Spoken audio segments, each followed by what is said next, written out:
Mayor Allen, it is now 3 p.m. You may start the meeting when you're ready. Thank you, Clerk.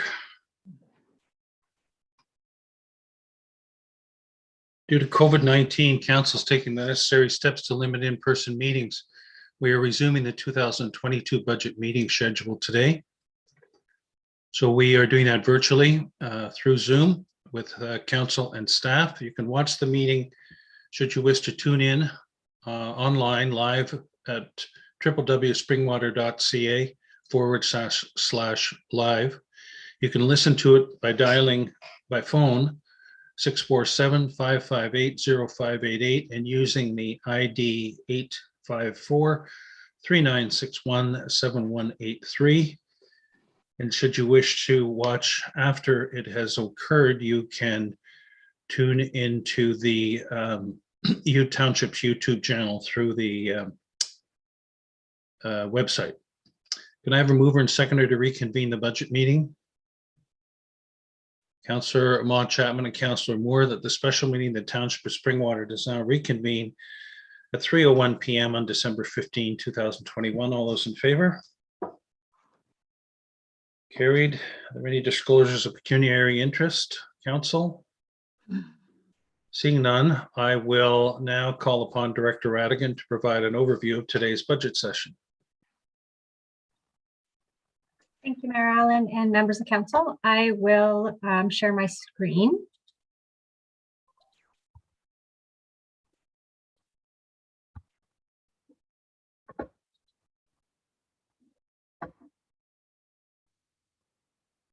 Now, can everyone see that? Perfect. Please feel free to stop me. I can see the majority of members of Council, but perhaps not everyone. So today we continue our 2022 budget deliberations, and we'll focus our attention on the Township's proposed capital budget. To recap where we are in the budget process, the budget was tabled on November 17th. Since then, we've had our first budget deliberation meeting, which took place on Monday, November 22nd, with our service partners. And on November 24th, Council received an overview of the 2022 draft consolidated budget and reviewed the operating budgets in greater detail, including the tax-based, water and wastewater rate-based budgets. Lastly, staff presented new Council initiatives, program changes on November 25th.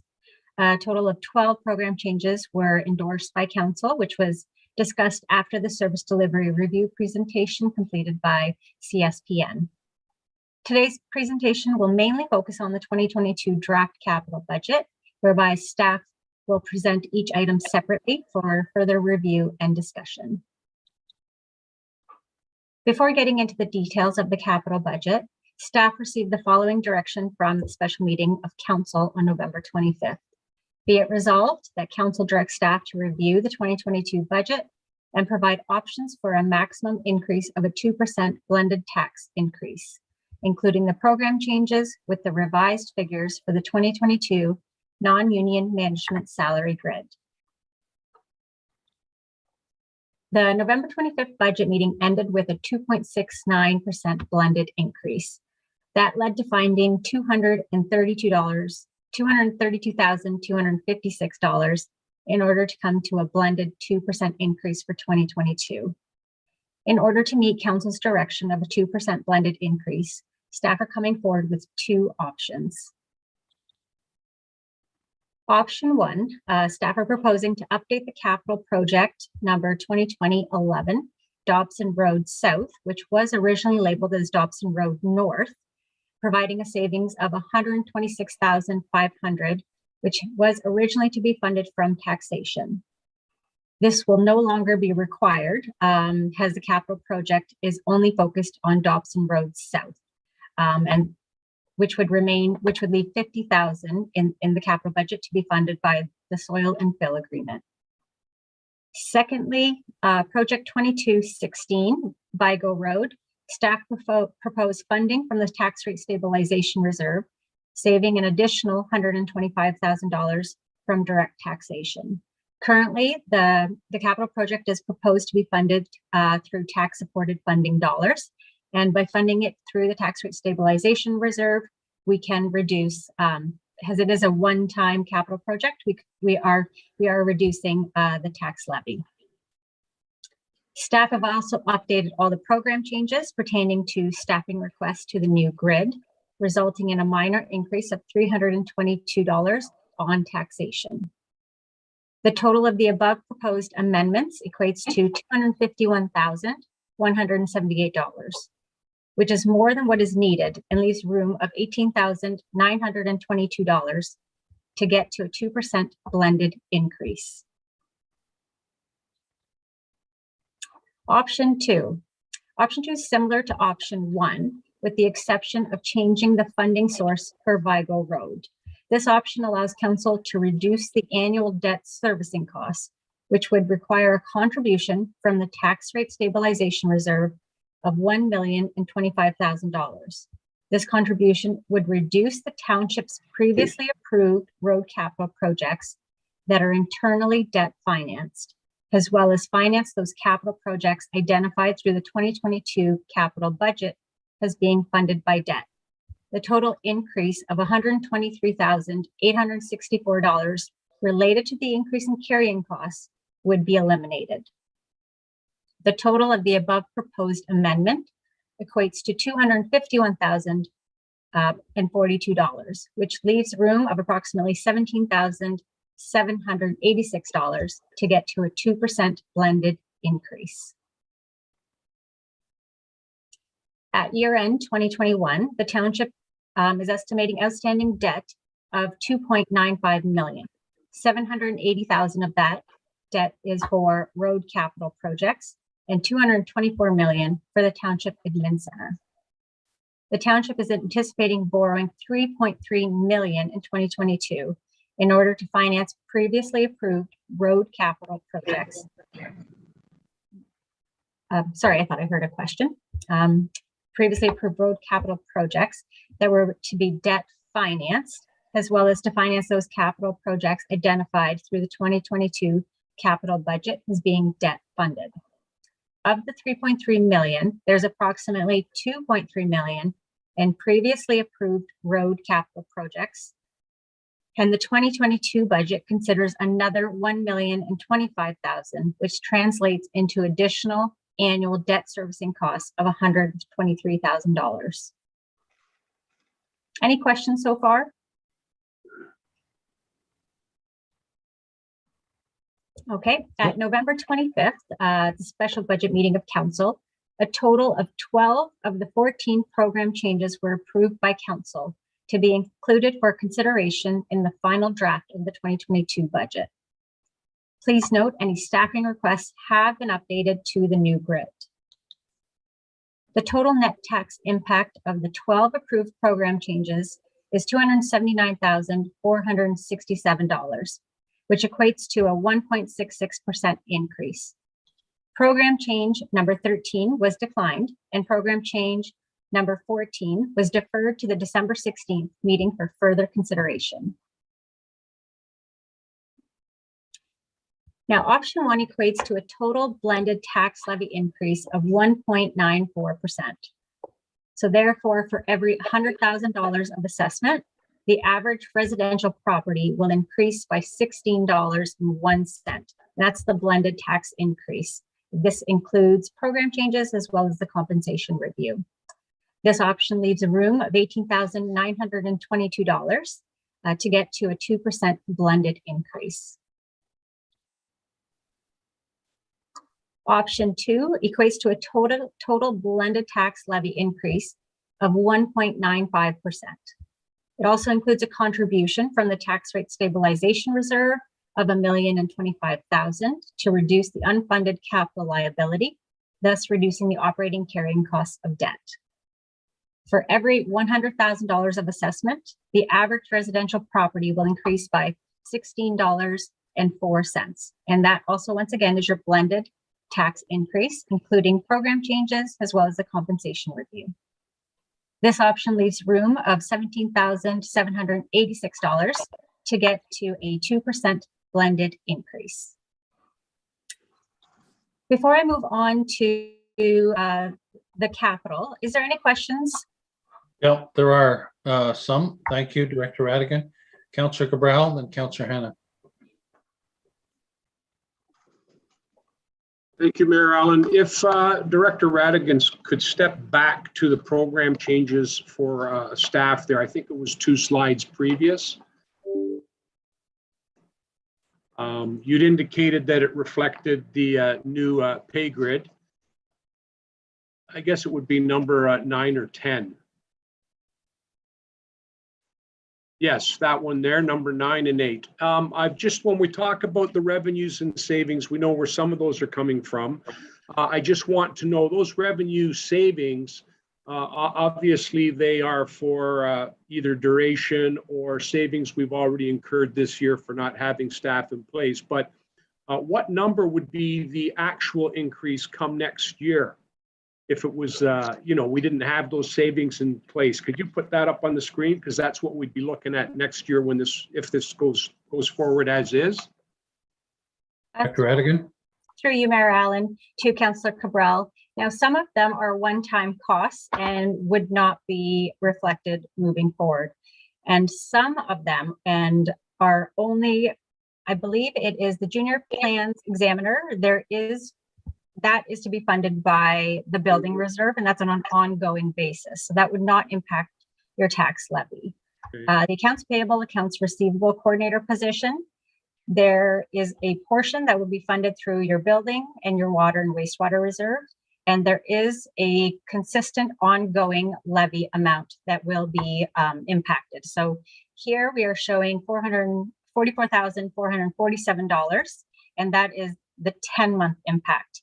In 2023, it will increase to a 12-month impact. However, the funding or revenue and savings will still be ongoing as well. Okay. The fees and charges study is a one-time and is being funded through the tax rate stabilization reserve. The admin assistant, that is an ongoing cost and does have an impact to the tax levy. This is 10-month. There is a 12-month impact that will move forward to 2023. The facility supervisor position is one that currently in 2022 does not have a tax levy impact because that is being funded through savings.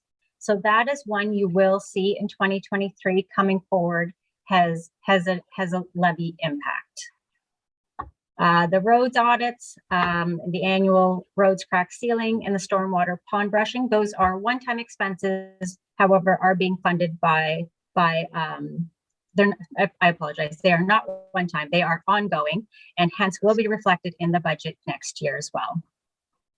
The part-time infrastructure and operations admin clerk, that is another one being funded through the savings that we are seeing as part of 2021. That is for a part-time position. We will see that coming forward in 2023 has a net tax impact. The senior project engineer is an ongoing revenue / savings to be funded through reserves, as well as developer contributions or DCs. And the same is for the development engineer technologist. That is a consistent ongoing revenue / savings. The library and child and youth worker, that will still have an impact in 2023. So the only ones you will not, the only two that you are seeing that are not impacting the tax levy this year include your facility supervisor and the part-time admin. However, the remaining are consistent. I hope that clarifies. I may have gone into too much detail, so I apologize. No, thank you. That was very clear. That's I good. appreciate that. Councillor Hannah. Thank you, Mayor, and thank you, Director Radigan, for all your work, and I appreciate your efforts to get the increase blended down to 2%. Just to follow up with Councillor Cabral's question, on that same slide, it says subtotal approved is $702,000, and then the revenue savings is $422,000, as you see there. So my figures, I basically see that we're going to have in 2023 a $300,000 savings in 2022, but in 2023 the $702,000 will be a salary increase that will not be offset by revenue, except for the two you mentioned, the facility supervisor and I think the parks. Is that correct? Director Radigan? Through you, Mayor Allen, to Councillor Hannah. The only impact you will see in 2023 is the 90,000, sorry, the 90,911, which in 2022 is only a 10-month impact, which this year is a $0 impact to the 2022 budget. You will see that impact coming forward in 2023 for a 12-month position. Thank you, but if you could just give me a total amount of all the increases that will be carried over from 2022 to 2023, because we will not be using revenue to offset salary dollars in 2023, correct? I mean reserves, sorry. Thank you. Through you, Mayor Allen, to Councillor Hannah, that is correct. It is the 90,911 plus the $30,705 that will be carried forward to 2023. That would be the only increase. However, you would be seeing it at a 12-month FTE rather than a 10-month.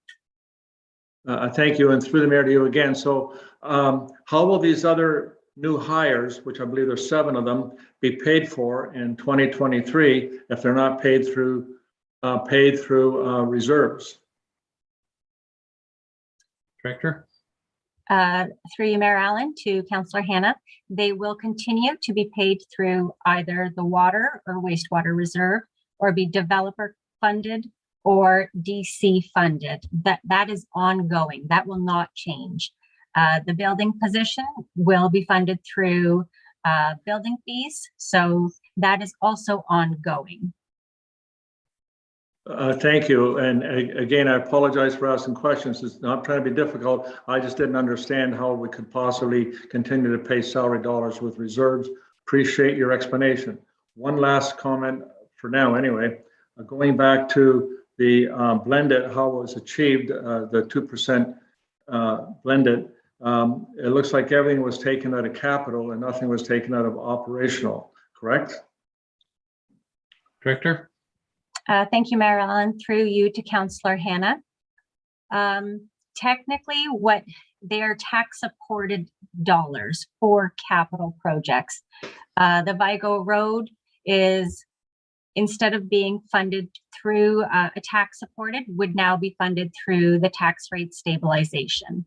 And the annual debt servicing would be a contribution of $1,025,000 to the unfunded liability, which would then in turn result in a decrease in your annual operating debt servicing costs. So one option is related to capital. However, the funding does impact your operating levy. And option 2 is entirely to reduce your annual debt servicing costs by making a contribution from your tax rate stabilization reserve. Thank you. Just through the chair to you, I do understand that, but I'm always have a concern that we're not being clear to the taxpayer that we're either just offsetting costs by increasing debt or using money from reserves. In my mind, if you're using debt, you're just adding it on to the taxpayer's credit card. And if you're taking out reserves, you're taking out of their bank account, they're still paying for it, but it's sort of being camouflaged as to the actual tax increase. That's my concern. Thank you. Thank you. Director Radigan, can you go through in option 2, the debt, what the debt was originally planned to increase from and to, and how much it will be reduced in this scenario to reduce the annual debt servicing cost by $124,000, and what that leaves, what the tax rate stabilization fund is, and what it will be after the $1,025,000 is potentially reduced from that, please. Thank you, Mayor Allen. Through you to members of council.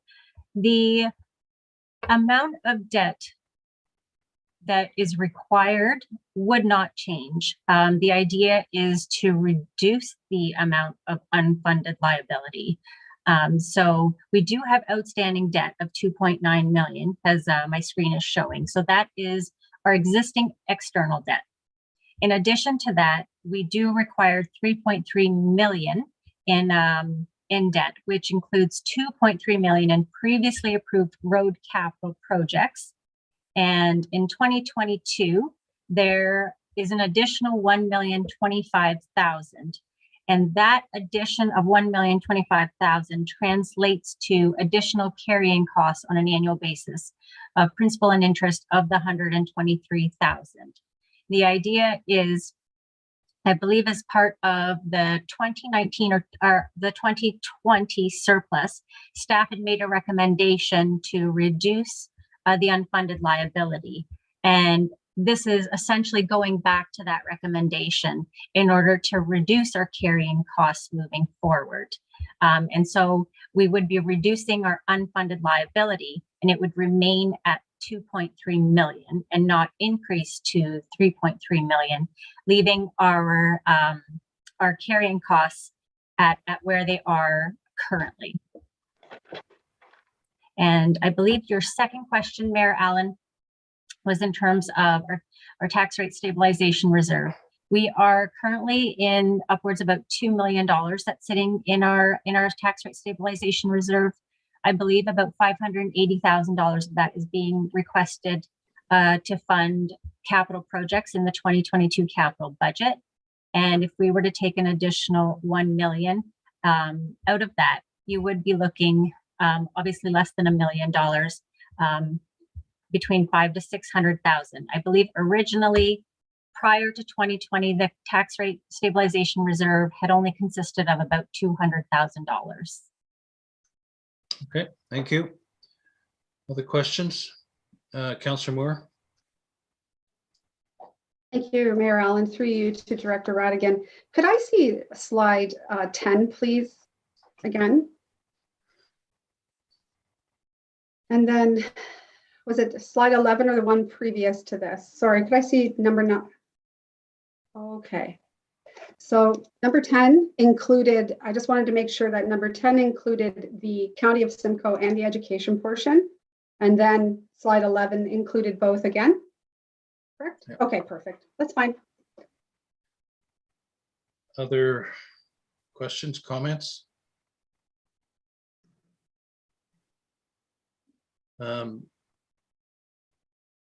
So what, option 1, option 2? What are thoughts with respect to that?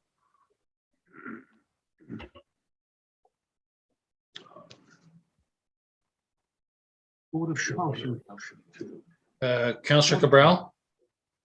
Thank you, Mayor Allen. I did submit something to the clerk with respect to a quantity of funding that, quite frankly, we reach out to the taxpayer based on budgets, what we're going to anticipate we're going to require. This particular item was an item that was projected to be $400,000. So we reach out to the taxpayer and we say, hey, we need $400,000, and the taxpayer ponies up and provides township with that funding. I'm just frustrated a little bit, I guess, because there was in excess of $200,000. And this is, I'm talking about the loader that was budgeted for $400,000. And the reality was it cost less than $200,000. And I'm just wondering, we're talking about a couple of $100,000 here and playing with our reserves and putting $1 million here and $1 million there.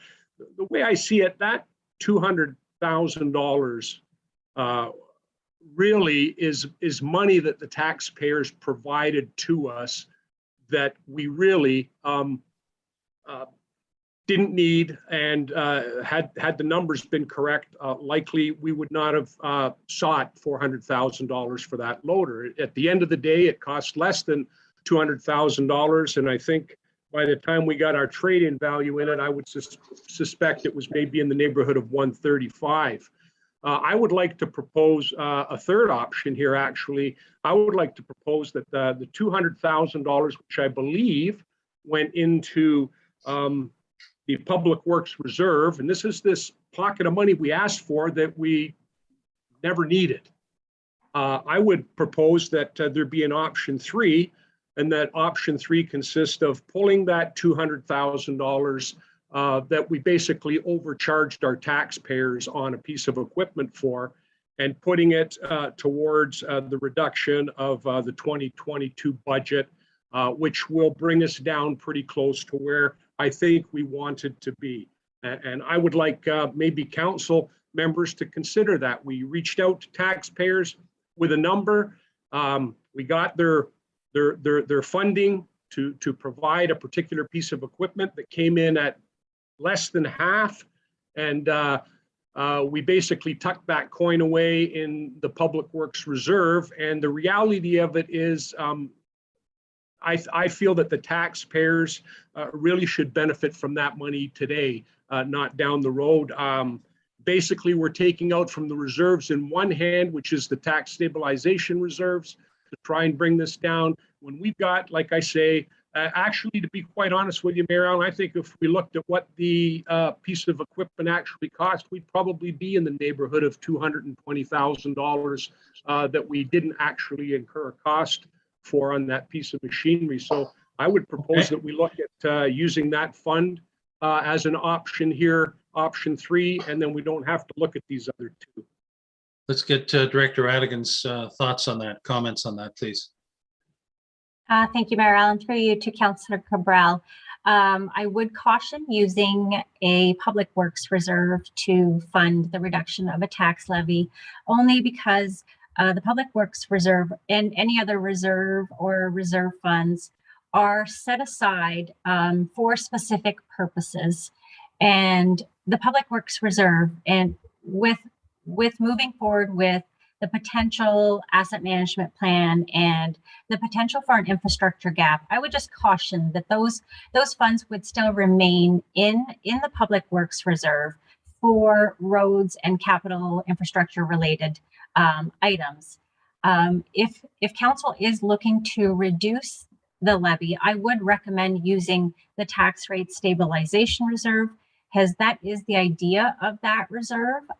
It is to smooth out fluctuations of tax levy, whereas the majority of your other reserves have been set aside for specific purposes. I see CAO Schmidt on, so if he would like to add to that, that'd be great. CAO Schmidt. Thank you, Mr. Mayor. And just further to Director Radigan's comments, and maybe to provide some clarity to members of council regarding the loader.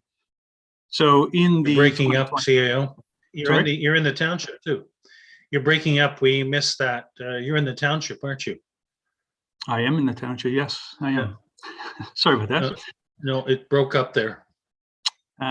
Okay, so sorry, through you, Mr. Mayor, to members of council. So just to provide some clarity as it relates to the loader. So my understanding is the 2021 capital budget included the loader for $400,000, as Councillor Cabral had mentioned. However, what council needs to look at is actually the funding sources for that actual piece of equipment, which I recall and stand to be corrected that 300,000 of that 400,000 was to be drawn from a Public Works Reserve, which Director Radigan referred to. The remaining 100,000 was actually requested from the taxpayers. So there was an additional $100,000 in 2021 requested from the taxpayers. So I would suggest that the 100,000 that was requested from the taxpayers could be available, as Councillor Cabral mentioned, to be reallocated within the 2022 budget. As you know, we haven't discussed capital at this stage, so if there's some comments or motions that council wants to consider to include or add to the capital for 2022, there could be that 100,000 that could be drawn on. And or to Councillor Cabral's comment, if council chose to reduce further the taxes for 2022, that could be considered as well. Again, I would state that, you know, back on November 25th, as Director Radigan mentioned, council directed staff and challenged staff to come back with a 2% blended, we have done that and we've exceeded that. And so we're in your hands, obviously, as we move forward here. But again, we feel that we have come back with the direction that you provided to us, and we're happy to further discuss any other motions that you'd like to put forward. Follow Okay, on, Mayor well- Allen? Yeah, go ahead, Councillor Cabral. Yeah, just quickly, I want to thank CEO Schmidt for clarifying that, and also for being candid enough to say that there was the $100,000. I guess when I look back and I'm thinking of it, it's like asking somebody for money when you don't really need it, and then basically keeping it for a purpose to which it was not actually allocated to. And I do want to thank staff for coming back. I was just suggesting that if we were to do something along those lines, I'm not even suggesting that it go down below it, but it might buffer the borrowing or expenditure of additional reserve funds to bring us to where we want to be. So I'm just saying it's a little bit of a pocket of cash that, to be quite frank, I don't think we were entitled to. And that's why I put it out there. But I do appreciate the clarification that it's not $200,000, that it's actually in the neighborhood of 100. So I appreciate that. Thank you. Councillor Hannah? Thank you, Mayor. Back to your question, option 1 or option 2. I would suggest that council would be more appropriate to approve option 1. What I don't necessarily like about option 2 is the $123,000 that we'd not be servicing the debt, that the money we need to pay back as a result of borrowing more money on this budget. The other point I would make is that taking the Vigro Road from reserves, given what the situation with COVID and so on, and building materials and such, there's always the opportunity that some of these development things that are planned in our capital project may not go forward. So if we're taking it from reserves and it doesn't happen, we're ahead of the game. But if we lock ourselves into not paying down the debt, we're not. So that's one of the recommendations I would put forward, suggesting option 1. Okay, any further comments to that? CEO Schmidt, you've come online.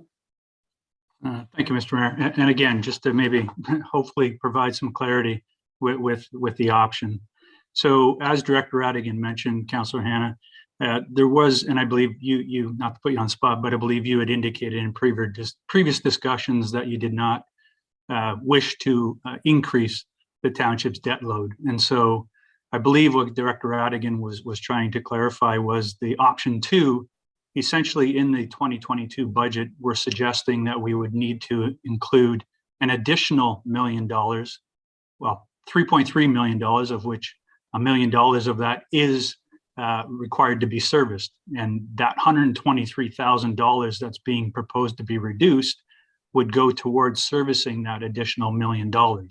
So in essence, in order to walk that path, we would have to draw $1,025,000 out of the tax rate stabilization reserve to essentially avoid having to pay the additional $123,000 to service that additional $1 million. So hopefully maybe that clarifies it, but essentially that's what we're proposing in option 2. So option 2 would mean $1 million less debt incurred in 2022. Correct. Councillor Hannah? Thank you. That's not how I understood it. So I appreciate the explanation. The way I read it, it appeared to me that we would not be paying that much debt each year. We'd be paying $123,000 less. So thank you for the explanation. So given that, I would favor option 2. So if somebody wanted to bring that forward, if just for the reasons that we've discussed. Clerk Ainsworth? Thank you, Mayor Allen. We do still need a mover and a seconder for the motion to be tabled. Okay, let's get that. Councillor Moore. Councillor Maude Chapman.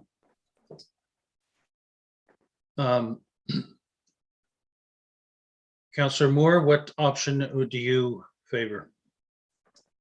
I As the would mover. favor option 2. Thank you. Councillor Ma, Thank you, Mayor Allen. Same option 2. any further discussion? Okay, the motion is that the presentation from Director Radigan outlining options for a 2% increase be received and that council select option 2 is presented. All those in favor? Any opposed? No, nobody opposed. That's unanimous, and thank you. And again, on behalf of all of us, thank you, staff, for coming up with these ideas and options. Okay, moving on to item 8.1, we start into the 2022 draft capital budget and 10-year plan. I'll now call upon Director Radigan to provide an overview of both of those, please. Thank you, Mayor Allen and members of council. I will share my screen again. And so what we will do, we can follow, members of council can have their budget binders in front of them and follow through the budget sheets if you'd like, because we will be going through them. And I will introduce the items, ask if members of council have any questions, and we will ensure that the questions get answered or directed to department heads. We are going to start with municipal buildings, project 2018-01, which is the multipurpose complex phase 1 development. Sorry, I'm on to the next one, I apologize, which is the Fire Station 2 construction and furnishings, project 2014-07. It's anticipated through the new request for proposal process to hire an architect. The architect will be able to provide the township with plans plus drawings, while more accurately reflecting the project cost to council for budget approval. There is a carry forward from 2021 of $3,106,704. The 2022 request is for $2,071,136. The total cost for including carry forward and the 2022 request is $1,177,840, which is to be funded 85.7% through DCs and the remaining $740,431 through debt. Are there any questions relating to this project? I got a question. Go ahead, Councillor Hannah. Thank you. Sorry, I forgot wasn't muted here. I'm talking to myself. In the past, I've asked about the diagram that we have as to how things are going to be located on the Hasty track.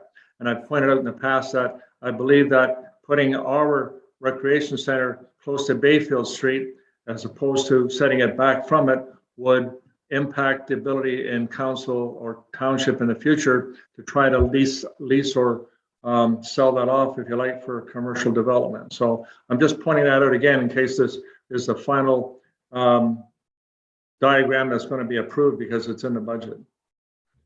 No, I don't believe it is, but I see there CL Schmidt's come on. Go ahead, CL. Thank you, Mr. Aaron. My apologies. My internet does seem to be unstable here. I'll have to check my bill. Just kidding. So yes, through you, Mr. Mayor, to Councillor Hannah, the drawing that's on the screen here today is just a preliminary drawing. The only thing that I would suggest that's maybe set in stone is kind of the location of the fire station and the proposed EMS station, which are to the, I guess, the bottom right to some degree of this image. And they would both be fronting onto Snow Valley Road. As for the rest of the site, that is part of the project, the master plan that we are currently, staff's currently reviewing the submissions, and will be coming to council hopefully in January, if not February, to provide you with an award as to who we've suggested or recommend to award to for the master plan. And through that process, the idea would be is we would get more granular as to where the different amenities could be located on the rest of this property. So again, the fire station and the EMS station are really the only two facilities where we're somewhat set in stone. The rest is subject to council's approval. Okay, proceed, Director Radigan. Oh, I see Councillor Ma Chapman. Actually, I didn't get a mover and seconder to get these discussions going with all of these. So just to get them on the table, Councillor Moore and Deputy Mayor Coughlin. Go ahead, Councillor Ma. Thank you, Mayor Allen. Just a quick question so I understand, probably through to Director Radigan. So for the first one, for what we're just talking about, for the development charges and the debt, so we will be taking those amounts from one from development charges and one from debt. Just want to understand going forward because I see that throughout this tonight. Is that correct? Director Radigan. Thank you, Mayor Allen. Through you to Councillor Ma Chapman.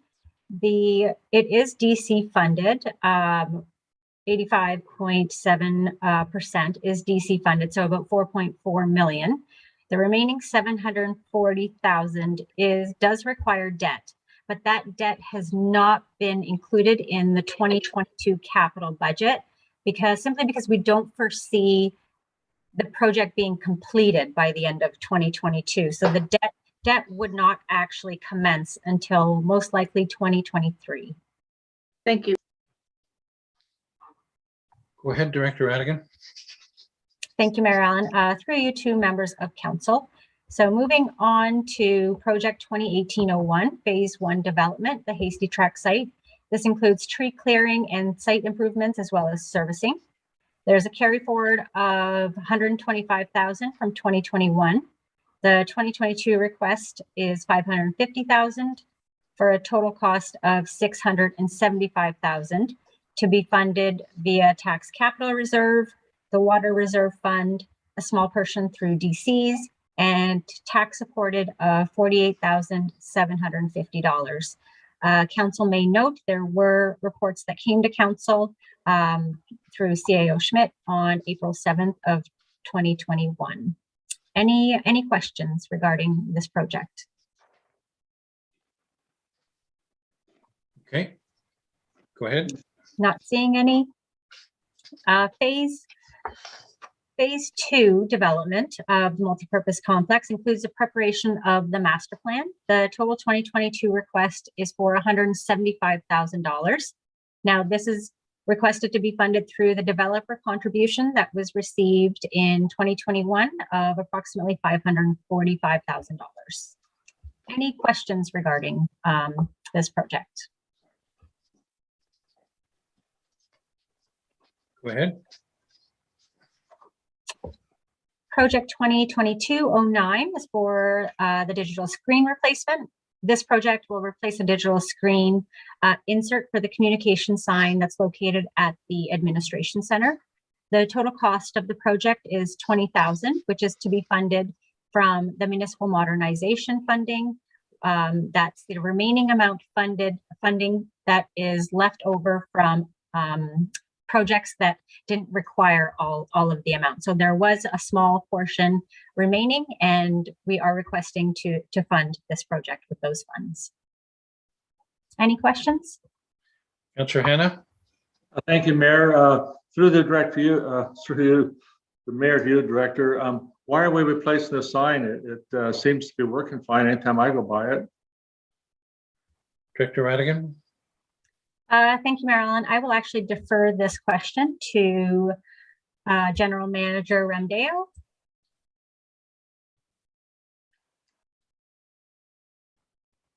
General Manager. Yes, through you, Mayor Allen, to Councillor Hannah.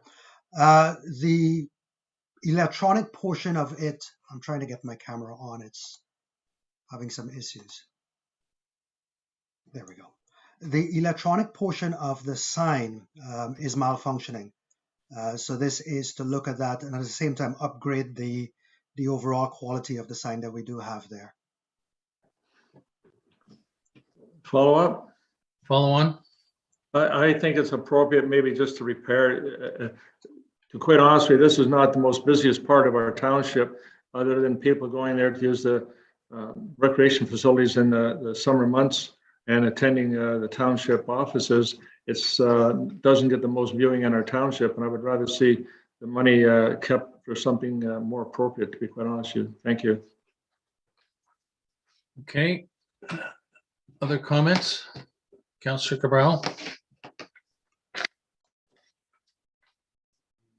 Thank you, Marilyn. I guess similar to Councillor Hannah, I didn't know if it was malfunctioning, but I would also question, there's so many other places that we would like to put a sign that are well-traveled by a large majority of the residents and passersby, whereas this particular one, given the nature of the administration center itself being kind of tucked away in a rural area on not really what you would consider a main thoroughfare, I wonder if repair might be more appropriate as well.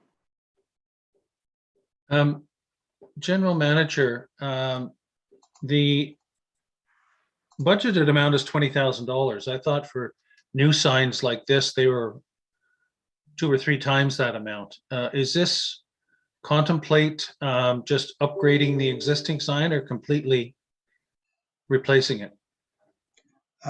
Mayor Allen, this is essentially upgrading the existing sign, not the structure that's on either side of it, just the signage in between the structure. That's what this contemplates. If we were looking at the support structure, yes, you are looking at 2 to 3 times. And so would it offer the ability to have greater communication? I mean, this is dated technology, and electronic signs now can communicate a lot more things because of technology advancements. Would that be contemplated with this upgrade? Yes, Mayor Allen, that is what we do contemplate. This, as you said, this is dated technology. Going forward, it would be more similar to what you might see in front of a fast food restaurant or something like that, that has a lot more options in terms of color, in terms of connectivity with the main office, many other things in terms of what we can put on the sign versus our capabilities today. CAO Schmidt, and then I believe Councillor Moore, and then Deputy Mayor Coughlin. Thank you, Mayor Allen, and through you to Council. My only comments would be is that we need to also understand that this is the main administration center for the township. There's a professional image that has to be upheld for our community, and right now the sign, although not on the screen right now, is malfunctioning, and it does create a little bit of a professional image challenge for us, if you will. So it is old technology. Staff have looked at replacing the existing technology. It is costly, and so we felt that it would be appropriate to again upgrade it to new technology and be able to provide for a much better professional image for the township, as well as assist us in continuing to communicate with our residents and our businesses and other organizations within the community. Thank you. Councillor Moore. Thank you, Mayor Allen. 2 things. Would we not have a similar or an updated sign at the new community hub when it's completed? Something, certainly to the standard that the CAO is looking for. I'm not sure that we need 2 that are just around the corner from each other, because that will serve a bigger purpose at the community hub, letting everybody know this is tucked away, sort of out of traffic, and really, I think the idea that it gets communication out there, I don't think we really rely on this sign for that. So I'd rather repair it and come up with a great sign for the community hub instead. Deputy Mayor Coughlin. Thank you, Marilyn, and through you. The upgrade or new sign, and understanding that we have approved to have other digital signs, would this be incorporated into the policy or the plan that we would have for digital signage across the municipality moving forward? General Manager. Through you, Mayor Allen, to Deputy Mayor Coughlin. Yes, we do have a sign design standard that we are using. This one doesn't, and that is what you'll see when it says welcome to Minisink or similar to those. That's our design standard right now, or sign standard. The difference between most of them and what you will see here is the structure is different. The incorporation in between in terms of the logo and everything would be more reflective of that new standard. with a commercial digital board below it. So it'll be closer to the standard that you see elsewhere. Yes. Olivan? And thank you. And I guess my question then would be for repair and maintenance, what is the ongoing cost that we would be looking to compare then? General Manager? Through you, Mayor Allen, to Deputy Mayor Coughlin. To repair this one versus the new one, is that what you're asking? Thank you, Marilyn. For clarification, if we don't move forward, the way that the sign is today, it definitely needs to be repaired, if not replaced. But my question then would be on an ongoing maintenance on this old sign, how much am I looking at paying every year to continue to upkeep it? Yes. General Manager? Yes, Mayor Allen, through you to Deputy Mayor Coughlin.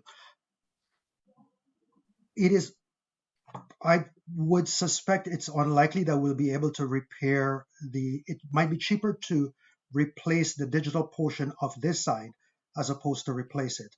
And that replacement, I suspect, would be substantially the same as replacing the sign, simply because the technology right now is off the shelf and it's rather inexpensive now.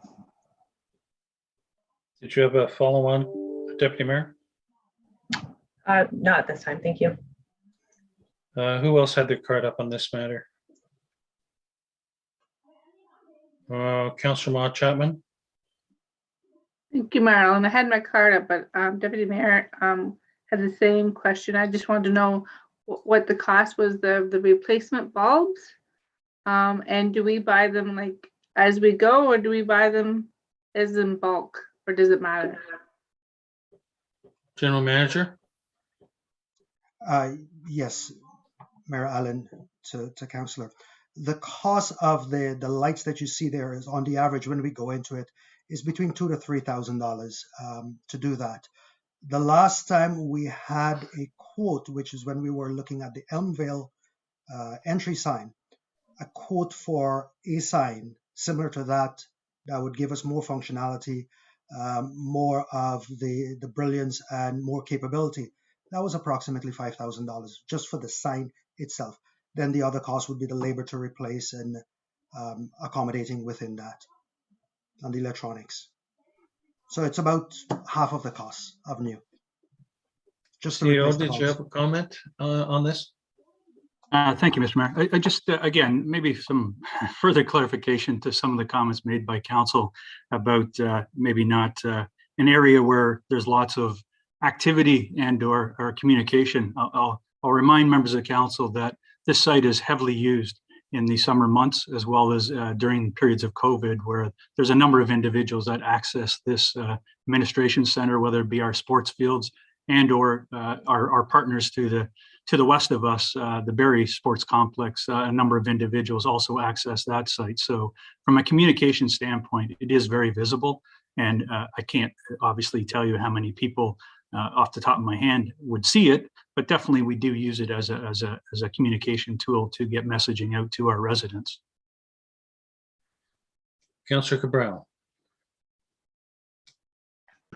Thank you, Mayor Allen. And while I can see that, I think the key is getting messages out to our residents, not the people who frequent the Barrie Sports Complex or even the out of Springwater people who frequent our own. But I'm still trying to understand exactly what part of the sign is being replaced, because it sounds to me like the standard is the signs that we have going into areas like Minising and whatnot, which look exactly like this, except they're on poles, not concrete pillars. And this little bit at the bottom that is actually the digital display. Are we talking about replacing the whole sign or simply the digital display at the bottom? Because it's probably best that we know which way we're going, because when we were talking before about the signs coming to Elmvale that the Lions Club was looking at, I think they envisioned more of what might be considered a large digital display coming into Elmvale that would be the entire size of this sign. So, I would like some clarity on that if possible, please. General Manager. Yes, Mayor Allen, through you to Councillor Cabral. At this stage, we were looking at possibly a redo of the entire sign. The reason being is that the off-the-shelf, non-custom signage is actually larger than the digital part you see at the bottom there. And if we were to do a custom for the bottom, there is a feeling that that cost might outweigh, the custom cost might outweigh any benefits of trying to reuse the existing upper portion. It is something that we plan to investigate as we go forward to ensure that we get it right and we get the most cost-effective alternative for the town that meets the needs, as opposed to overspending on it. Yes. Okay. So if somebody wants to make a motion with respect to pulling this item or adjusting this item, we can do that now. And then we'll move on to the next thing. Councillor Cabral? Mayor Allen, I would appreciate us actually putting this forward so that staff do have an opportunity to find out which way they want to proceed, because it sounds to me like we're going to have a sign coming that we really don't know what form or shape it's going to take. So I would like to ask that it be deferred. Deferred until what? Well, I apologize, Mayor. I'm going to have to put myself in your hands. I just don't know what it is that staff are envisioning here. Is the sign going to stay the same? Is it going to be a new digital sign? That they want to explore certain aspects of the digital sign to see how it's going to work, because one way might cost more than the other, and the key is the word might. I'd be a lot happier considering something that is a bit more concise and permanent than something that's just kind of like a big envelope. We don't know what's in it. General Manager, I'll give you another crack at the $20,000. How was that arrived at, and what do you contemplate, given that picture, changing with respect to that signage for that monies? Yes, Mayor Allen, thank you. Through you to Councillor Cabral. Our vision right now is to replace the lower portion of it, retain as much as we can of the upper portion. That said, when we go down the road, there are standard digital portions that can fit there that might require us to modify the upper portion to accommodate it. That's where we'll get into. If we were to make that custom, that lower portion custom, the cost of a custom might not be beneficial to us. That's where we're going with this one. But that's what we plan to do. Thank you. Okay, Deputy Mayor Coughlin. Thank you, Marilyn. Understanding that this is not from the tax levy, I think that we should just leave it as it is and just request that staff do come back for council approval before moving forward with it. Okay, Councillor Moore. I agree. Okay, if there's nobody going to put forward a specific amendment with respect to this, we'll move on to the next item. Councillor Hannah? What's the status by moving on? Does that mean we're approving it or not approving it? Can you confirm that, please? It means that we're approving it as a capital budget item for 2022. With staff coming back with a report about more specifics before finalization of this particular sign.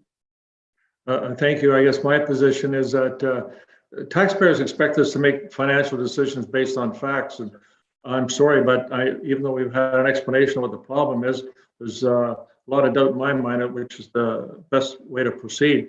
So at this time, I couldn't support it. CAO Schmidt? Thank you, Mr. Mayor. And again, just further to the comments being made. So right now it is proposed to be funded by a contribution. I'm not quite sure which contribution, and Director Rada can confirm that, but it's not an impact to the tax levy. So I believe what our I don't want to speak for the deputy mayor, but I believe what's being posed here is that the funds remain in the 2022 capital budget. Staff will go out, we'll do our research, we'll come back to council with a report. And at that time, if council chooses not to move forward with this sign or the repairs, then the dollars won't be spent. The dollars will remain available for other projects, if you will. But again, we're not asking the taxpayer to fund this $20,000. It is coming from a funding source that's not the tax levy. Councillor Cabral? Given through you, Mayor Allen, given what we've just heard, I would prefer to defer this since it really doesn't form part of the budgetary. I mean, we can leave it named Project 2022-09, but if the money's still going to be in there, we can wait to find out what staff have in mind before we vote on it. So I'd just say still defer this to a future meeting. But that's what CEO Schmidt just said, Councillor Cabral. So Right, you and leave it in there. Yeah. You leave it in there, but the finalization of the specifics is subject to a further review by council of a staff report. Correct, Mayor Allen. I agree with you in what you're saying. The difficulty is that these are monies that are unaccounted for that could be used for other projects. So in my humble opinion, I think it should be put over to another date so that staff can come back to us, since it's not going to impact the budget, so that staff can come back to us with their proposals. And then as council, we can say, yeah, let's go with option A, B, C, or D, whichever one it is. So that's why I'm saying I'm putting the motion on the table that this be deferred back to staff, and staff come back with a report at a later date so that we can revisit this and vote on it. But the line item stays in the capital budget? Yes, I'm fine with leaving the money in there, Mayor. All right. We might be able to turn around and use it for something else, but I'm just Okay. saying, All right, thank you. I think we're saying the same thing. Deputy Mayor, did you have something? No, thank you, Marilyn. I was just saying that I think we are all saying the same thing, just in a different way. So I think Okay. we're fine. All right, so we can move on to the next item. Thank you, Mayor Allen, and through you to members of council. We are now moving on to the fleet and equipment section of the capital budget. Starting with project 2020-05, the aerial platform ladder truck. Currently, Springwater Fire and Emergency Services do not have an aerial device in its fleet and rely on ground ladders to gain access to upper floors with limitations of no more than 2 stories. This project is 100% funded from development charges, and as a result, there's no cost to the taxpayer. The cost of this project is $1.5 million. Any questions? Councillor Cabral?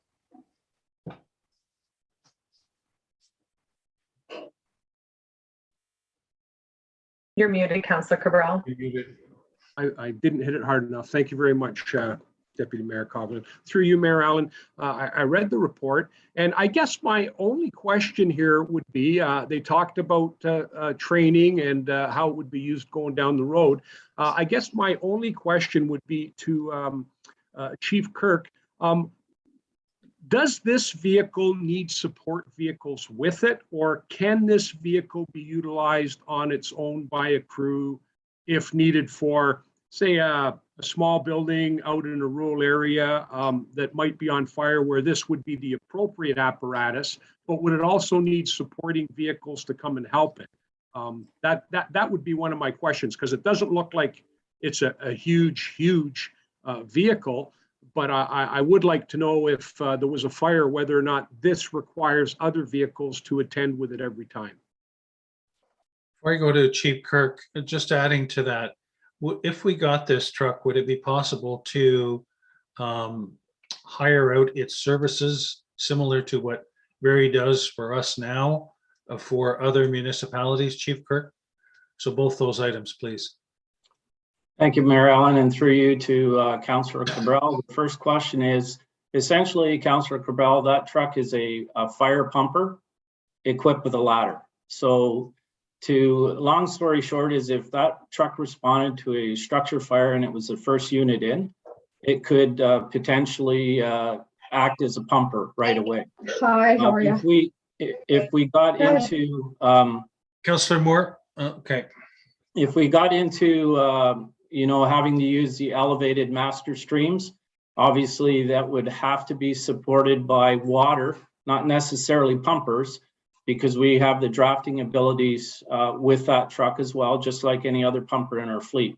So it's basically a dual purpose vehicle. The slight difference with this vehicle is obviously it's a shorter chassis, so equipped with a ladder and a torque box for the ladder, the tank has to be a smaller capacity.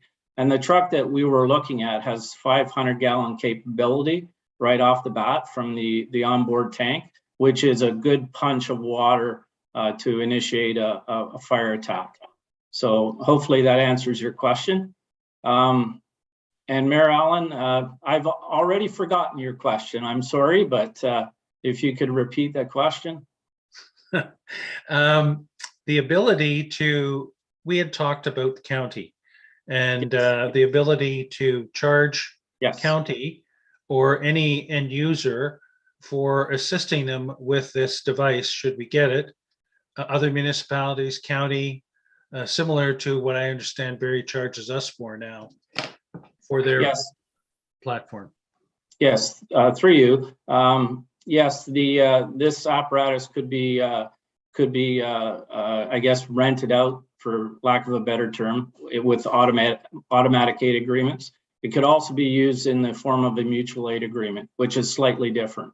For a mutual aid agreement, you have to have that apparatus in your fleet to be able to call another one in on mutual aid. So it's like to augment your current apparatus. So both would be easily achievable. One would come with a cost, the other wouldn't. Councillor Hanna. Thank you, and through the chair to you, Chief. I appreciate your report. You answered a lot of questions I brought up in the past, especially the ones to do with training, because my understanding was always that we had to have a minimum of 4 dedicated trained operators of that vehicle available at all times. But my question is that appropriate, that at volunteer fire service, we can still have those staff available to do it? Chief? Absolutely. And I think through you, Mayor Allen, to Councillor Hanna, I think when you're referencing the 4, Councillor Hanna, that is an NFPA standard for response on a fire apparatus. In regards to having trained members, that wouldn't be an issue. Everybody in the department would be trained on the operation of this device. So there wouldn't be an issue there. Thank you. And through the mayor to you, sir, I appreciate again, as I said, my questions were answered in your report. Just 2 quick questions. Do we have a fire hall currently to house this if we get the vehicle before our new fire hall is built at the Hasty track? Yeah, through you, Mayor Allen, thank you very much for that question, because we did contemplate that, Councillor Hanna. We would have the ability to house that apparatus currently at our Station 3. Thank you. And I guess now, Mayor, if I may, through you to either the CEO or the Director of Finance, is there any ability for us to reach out to the county to get some assistance in paying for and training our staff on this vehicle because of the new waste transfer station that's programmed to be built on Horseshoe Valley Road? CEO Schmidt. Through you, Mr. Mayor, to Councillor Hanna. I believe this topic's come up a number of times with regards to the ERRC. And I believe the last conversation we had regarding this was that the county is not in a position to provide funding for this apparatus. They are willing to provide for some fire protection services for the ERRC, but not to fund an aerial device for the township. It is funded 100% from development charges. But just further to that, if I may, CAO, but the county does acknowledge that should they require use of it, there would be a charge for using it? Through you, Mr. Mayor. Again, that's something that we've had some preliminary discussions with the county on, and we haven't not finalized that stance or that position at this stage. Okay, Councillor Moore.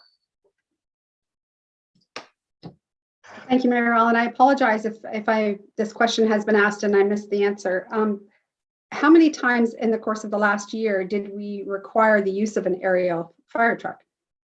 Chief Kirk. In this township, through Mayor Allen to Councillor Moore, we haven't had the request or the time to use an aerial device. But keep in mind that if this was part of our fleet, this would be subject to being plugged into our computer-aided dispatch system for certain structures, certain types of calls. So it would be responding immediately on of the call out. Councillor Ma.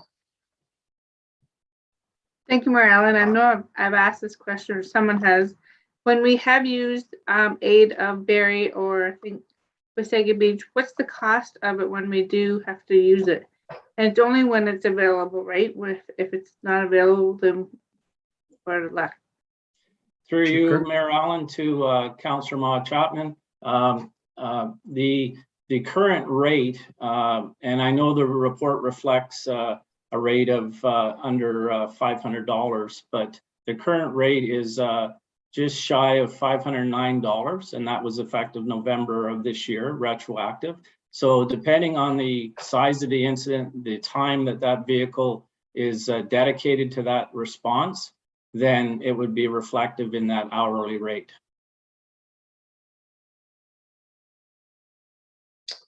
Councillor Cabral. Thank you, Mayor Allen. And I just clarification, actually, through you to Chief Kirk.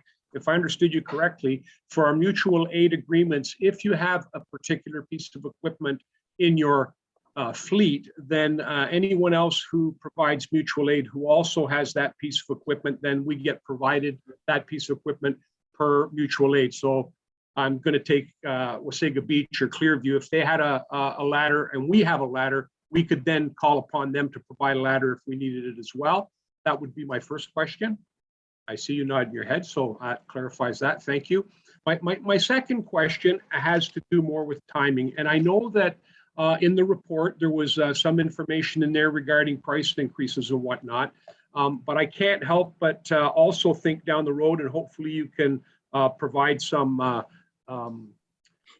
further information on this and also rationalization.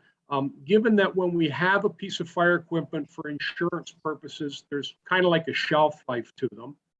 And I'm just wondering if we have the money and it's coming from the DCs, I just want you to kind of help me rationalize getting this piece of equipment now, when maybe some of the developments that we would actually be calling upon it for might not be with us for a few years. And that's given the understanding from your report too, that doesn't have to be a tall structure for this apparatus to be used. It could be used at any structure to put water down right into the flamage. But I'm just trying to weigh that balance, how long we're going to be able to utilize it for, and one, the bulk of these buildings and whatnot structures that it would be most useful for are going to exist, given there's a price increase coming. I understand that too. Chief Kirk. You're muted, Chief Kirk. Sorry about that. Through you, Mayor Allen, to Councillor Cabral.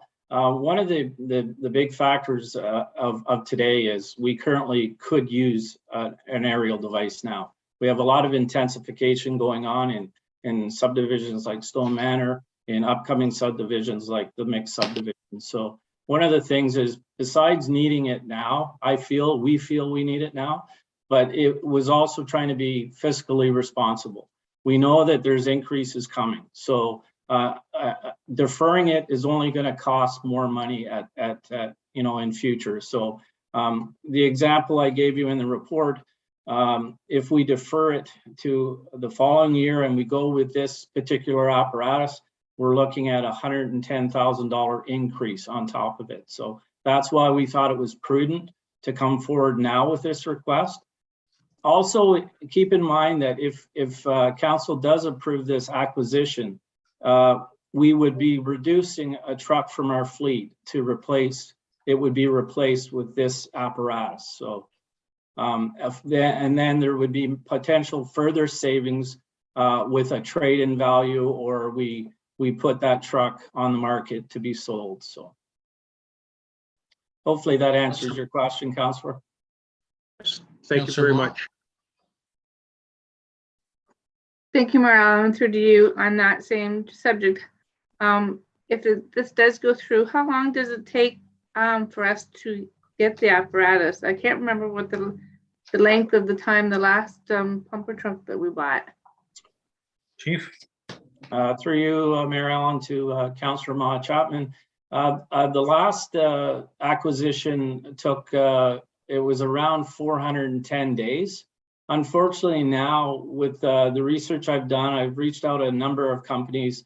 Obviously, with the pandemic, supply chain issues, 480 days would be the best, up to almost 2 years from when the truck was plugged into the assembly line. So that was the range they gave me. Unfortunately, it's all dependent on the supply chain as well.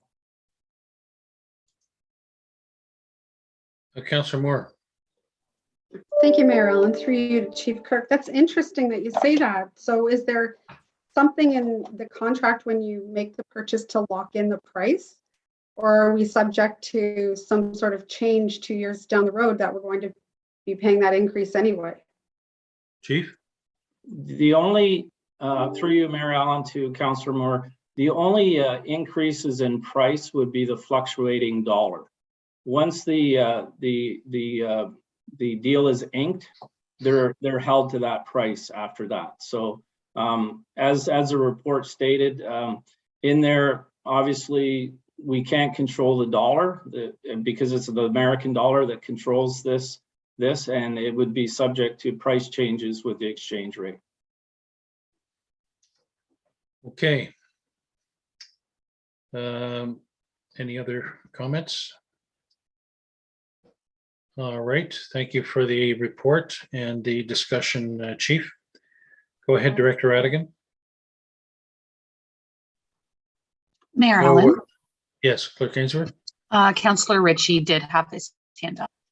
Oh, I'm sorry, I didn't see that. Councillor Ritchie?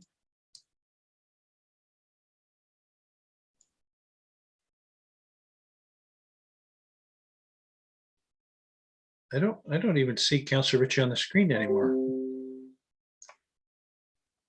You're muted, Councillor Ritchie. Can you hear me? Oh, there he is. Yes, go ahead. Okay. Councillor Moore brought up an interesting question there about the ladder truck. But if we're not using the ladder truck, this is like, and I asked for clarification on this from the fire chief, this is like a dual purpose truck. Like if we don't need the ladder truck, but it can also handle water. And water is such a huge critical issue out of the rural areas of our municipality. So I want clarification on that from the fire chief, but also what's the capacity? You said 500. I just want to know, am I correct on that for this truck to handle water? Can you just clarify that, please? Chief Kirk. Through you, Mayor Allen, to Councillor Ritchie. It is a pumper truck, so it carries 500 gallons of water. Keep in mind, it cannot be used as a tanker.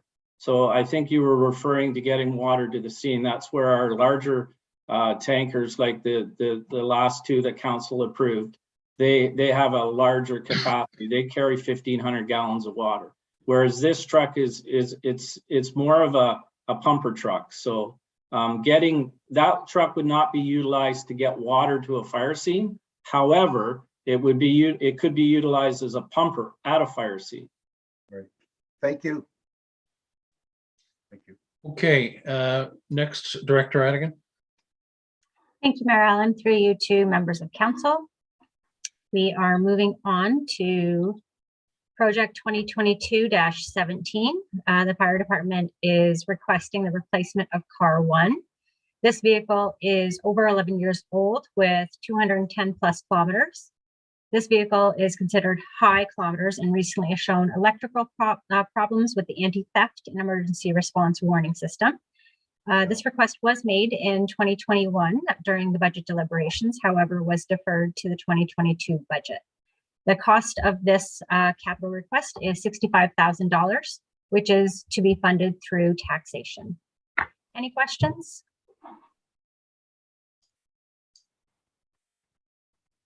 No, I don't think so. Go ahead. Okay, moving on to project 2022-01. The Infrastructure and Operations Department is requesting the replacement of Tandem 17. This truck is 13 years old and has 305,589 kilometers. It is at the end of its useful life. The cost of this project is $290,000, funded $145,000 from the Public Works Reserve and $145,000 from taxation. Any questions? Councillor Mon Chapman. Thank you, Marilyn. Not particular on this one, but as a whole, as a vehicle, what's our normal lifespan on the vehicles? Is it normally 10 years plus?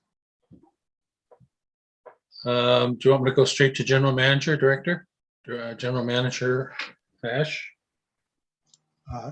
Thank you, Mayor Allen, to Councillor Mon Chapman. Generally, yes. Generally, it is about 10 years. We try to push it out beyond that. What we have implemented this year, rather than put an age as the criteria, we've implemented an objective assessment process to each one of our vehicles that assesses it based upon the age, based upon what we're using it for, based upon the condition of the body of the engine, the transmission, and also based on how much it costs us to repair at that point in time. And that comes up with a number, and it's based upon that number that we recommend replacement. So for example, something that is quite old, but in very good condition, we would not recommend replacement. So that's how it comes up. But something that is younger, 10, 12 years, heavily used, in worse condition, we would recommend replacement based upon that assessment. Okay, Director Radigan. Thank you. Through you, Mayor Council, to members of council, moving on to 2022-23 project. The Infrastructure and Operations Department is requesting the replacement of a pickup crew cab in Yard 2. This truck is 11 years old and has 255,843 kilometers. It is at the end of its useful life. The cost of this project is $60,000 to be funded through taxation. Any questions? Councillor Ritchie. Yes, thank you, Mayor Allen. I guess through the manager of Mahesh, do we need this size of a truck? Like, I mean, is it obviously this doesn't have a plow harness on it, but like, I mean, this is like a 250. Could we not settle for just an ordinary pickup truck? Or is it written in stone that we got to have this size of a truck? Because if we had a smaller truck, would it do the same thing? General Manager. Yes, through you, Mayor Allen, to Councillor Ritchie. Councillor Ritchie, we have gone through an assessment of all of our vehicles to determine what's the ideal size of it. And based upon that, that's where the replacement, what we'll replace with, whether it's a 2-ton truck or a 3/4 ton truck. Even though we have requested this particular one and we've got it in here at the 60,000, the ultimate purchase will be based upon 3/4 ton or the 2-ton. That's what it's based upon. And right now this is being used for more heavy duty towing and likewise. All right, thanks. Okay, Director Radigan.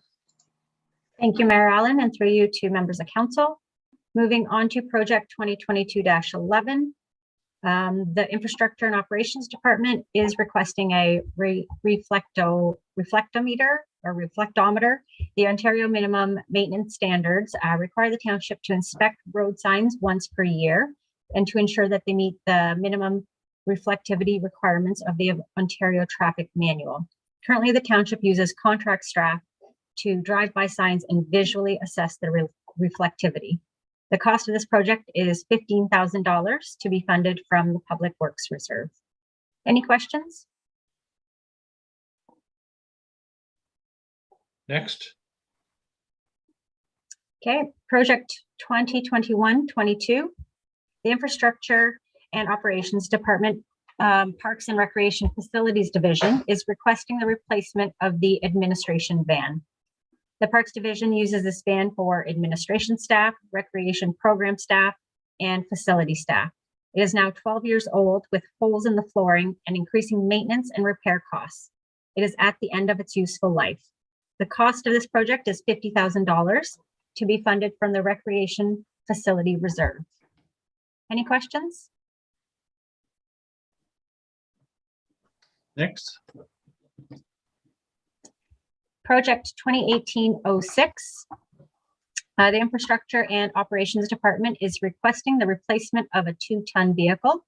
This vehicle is now 10 years old and has over 133,169 kilometers and is at the end of its useful life. The cost of this project is $75,000 and is also tax supported. Any questions? Councillor Hannah. Thank you, Mayor. That doesn't sound like a lot of kilometers on a truck that's probably a diesel. And I believe that would be the type of vehicle we would use to throw asphalt in the back and do potholes, which I would suspect would be adequate for the job. If I'm right that you, about the kilometers you mentioned, I'm just not certain why we're replacing it now. General Manager. Yes, through you, Mayor Allen, to Councillor Hannah. You are correct. It's not a lot of kilometers on the vehicle. When we applied the evaluation criteria to it, given how much is it we pay on maintenance, how much is it we pay, the condition of the truck in itself, we came up with a number of 31 in the condition assessment, which suggests that it's a candidate for replacement. And that's how we came up with it. So as I said earlier, it's not necessarily a function of the age, it's a function of the condition of the truck as well. And yes, you are right. It's used for more heavy duty items and towing. And one thing too, it is not a diesel, it's actually a gasoline truck. Thank you. Okay, next, oh, sorry, Councillor Ma. Thank you, Mayor Allen.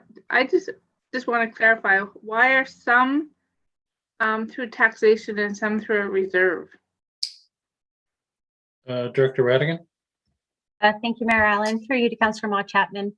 Ideally, we look at the township as a whole, and we have to determine how much funding resides in our reserves versus how much do we need to fund through the tax levy. Ideally, the goal is to put more funds aside to replace fleet and equipment, or whether it be roads and infrastructure. However, at the moment, we're not necessarily putting enough aside to ensure that we could fund each vehicle through our reserves. And that's part of that infrastructure gap. So if we get a vehicle, you'd want to put aside enough funds for the next, perhaps, let's say 10 years to be able to fund it. However, that's not necessarily happening at the moment. And it may not happen until we get our asset management plan in place. So currently the practice is to fund based on what our reserves can currently handle, and also to look at how much we can fund through the tax levy. Follow on. Thank you, Mayor Allen. And just on top of that, how do you choose which vehicles comes out of what? General Manager. Sorry, clarification there. Which No, vehicles? I would just, yeah. So how does the staff choose if this one comes out of reserve or tax, and the other one we just said comes out of reserve? Director Radigan. Thank you, Mayor Allen. Through you to Councillor Ma Chapman. Ideally, it would come out of, if it's a public works vehicle, it would come out of the public works reserve. If it's a parks recreation facilities vehicle, it would be funded through the recreation facilities reserve. However, if there are not enough funds to support the purchase, it is then recommended to fund it through the tax levy. Councillor Moore? Thank you, Mayor Allen. Through you to Director Radigan or CAO Schmidt. Just curious where we sit with our fleet management review that we had done earlier in the year. I know that the last we saw from Enterprise, their presentation, and I'm forgetting if council is waiting for a report to come back regarding our fleet. Director Radigan. Thank you, Mayor Allen. Through you to Councillor Moore. I do believe the last direction received by council was to come back with another option where we could potentially do a pilot project and look at 5 vehicles to be managed through someone such as an Enterprise, but not necessarily Enterprise. Okay. Next item. Thank you, Mayor Allen. Through you to members of council. Starting on project 2022-20, the Infrastructure and Operations Department is requesting the replacement of a 3/4 ton vehicle. This pickup truck is 10 years old and has 173,327 kilometers. It is at the end of its useful life. The cost of this project is $50,000 and it is tax supported. Are there any questions? Next. Project 2022-10, the library is requesting a courier van. The cost of this project is $50,000, which is to be funded from the library reserve fund. Any questions? Councillor Mott Chapman.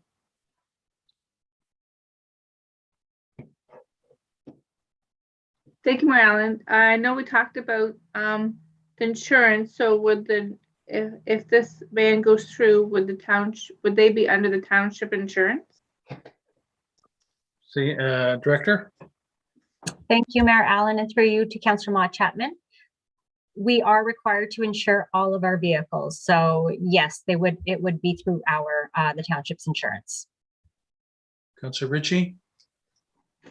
Thank you, Mayor Allen.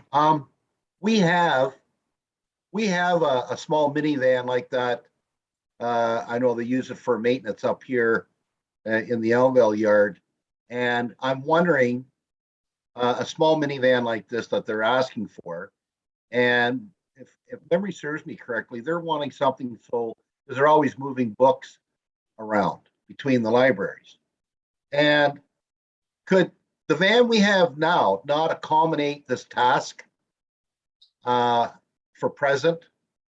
Like, given the number of books, like you can pile a lot of books in a little minivan. So, and given the number of times that they move books around, could this small minivan that we now own not do the task without having to buy this? And that's my question. Okay. To whoever. I'll start with the general manager, and then CAO Delgado is on the screen there. Go ahead, general manager.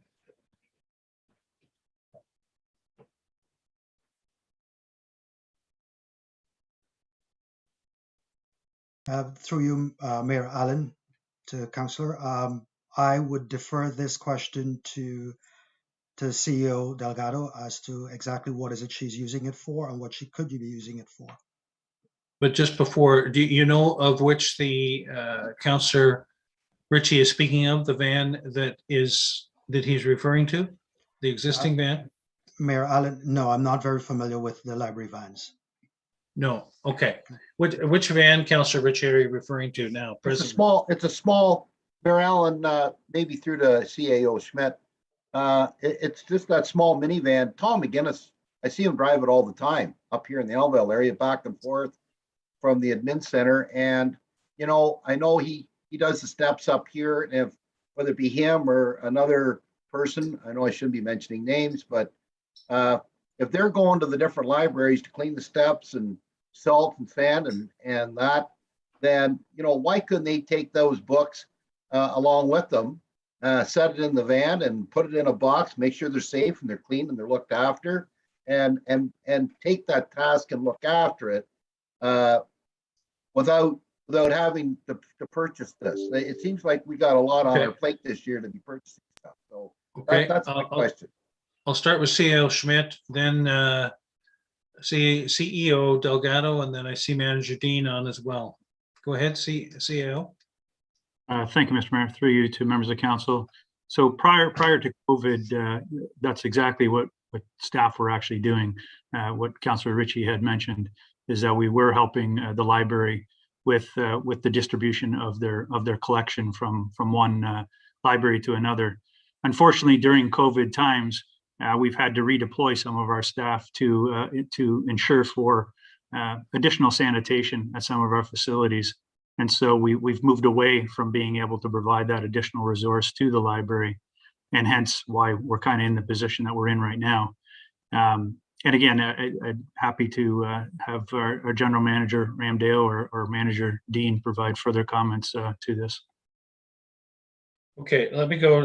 CEO Delgado's been patiently waiting, so go ahead, CEO, and then we'll hear from General Manager and then Manager Dean.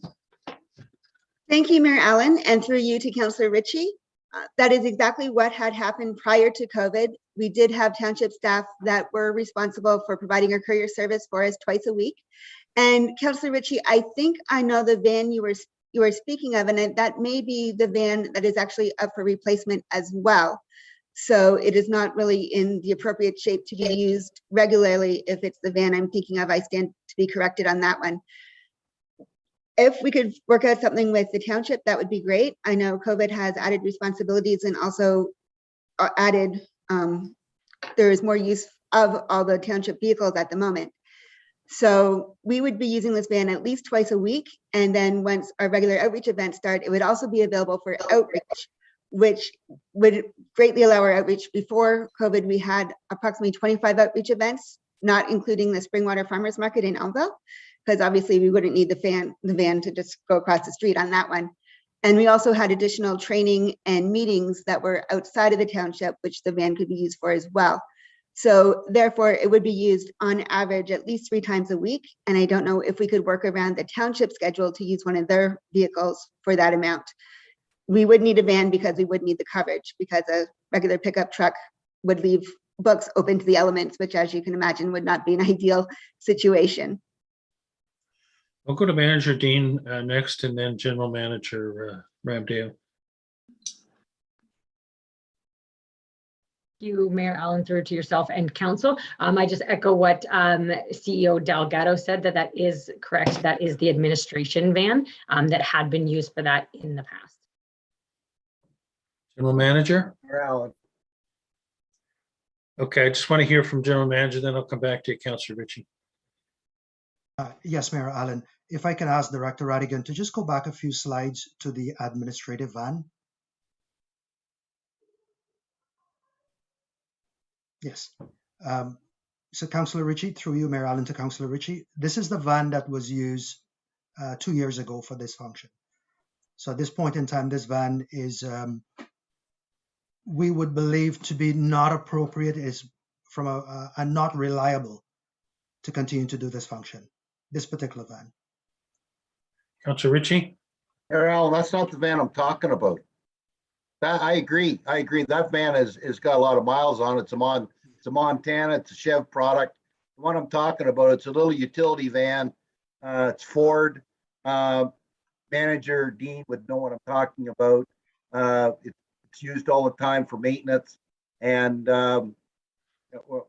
just for clarification, but that's not the van I'm talking about. There is another van. It's a smaller utility van. They use it. I see it around here all the time. Okay. And I think you know what I'm talking about. I think Deputy Mayor Coughlin and Councillor Cabral might have input on which one we're talking about. Go ahead, Deputy Mayor. Thank you, Marilyn. And through you to, I guess, CEO Delgado. let's say we do come out of COVID in the near future, would this van then be required? Is this a COVID only, or is this something that 2 days a week would be the maximum it would be used? And I'm just curious if there's a plan to hopefully get us through optimally the near future to when we don't have restrictions from COVID. CEO? Through you, Mayor Allen, to the Deputy Mayor. Once we get out of COVID, I foresee this van being used a lot more actually, because then we could use it for all of our events. We envision pop-up libraries in underserved areas such as Stone Manor, Center Vespra, Grenfell, Hillsdale. So in the summer, we could take a library tent, go to a park, have programs and sign people up for library cards, etc. And that would be about, with the van, we could put all those supplies in and have a staff member go do that. Ideally, I would also like to see it used for homebound service, which would be nice to start up in a couple of years, especially with our aging population. So people who could not get to the libraries easily, we could provide their materials to them at their door. And lots more meetings, lots more outreach. So going out to the schools, going out to the parks, going out to all sorts of different events. So going to Autumn Fest, the Fall Fair, all those sort of events, the van would be used for that. It wouldn't strictly be just for our courier. Councillor Cabral? Thank you, Mayor Allen. Just to clarify, the van that Councillor Ritchie's speaking about is a small utility van made by Nissan.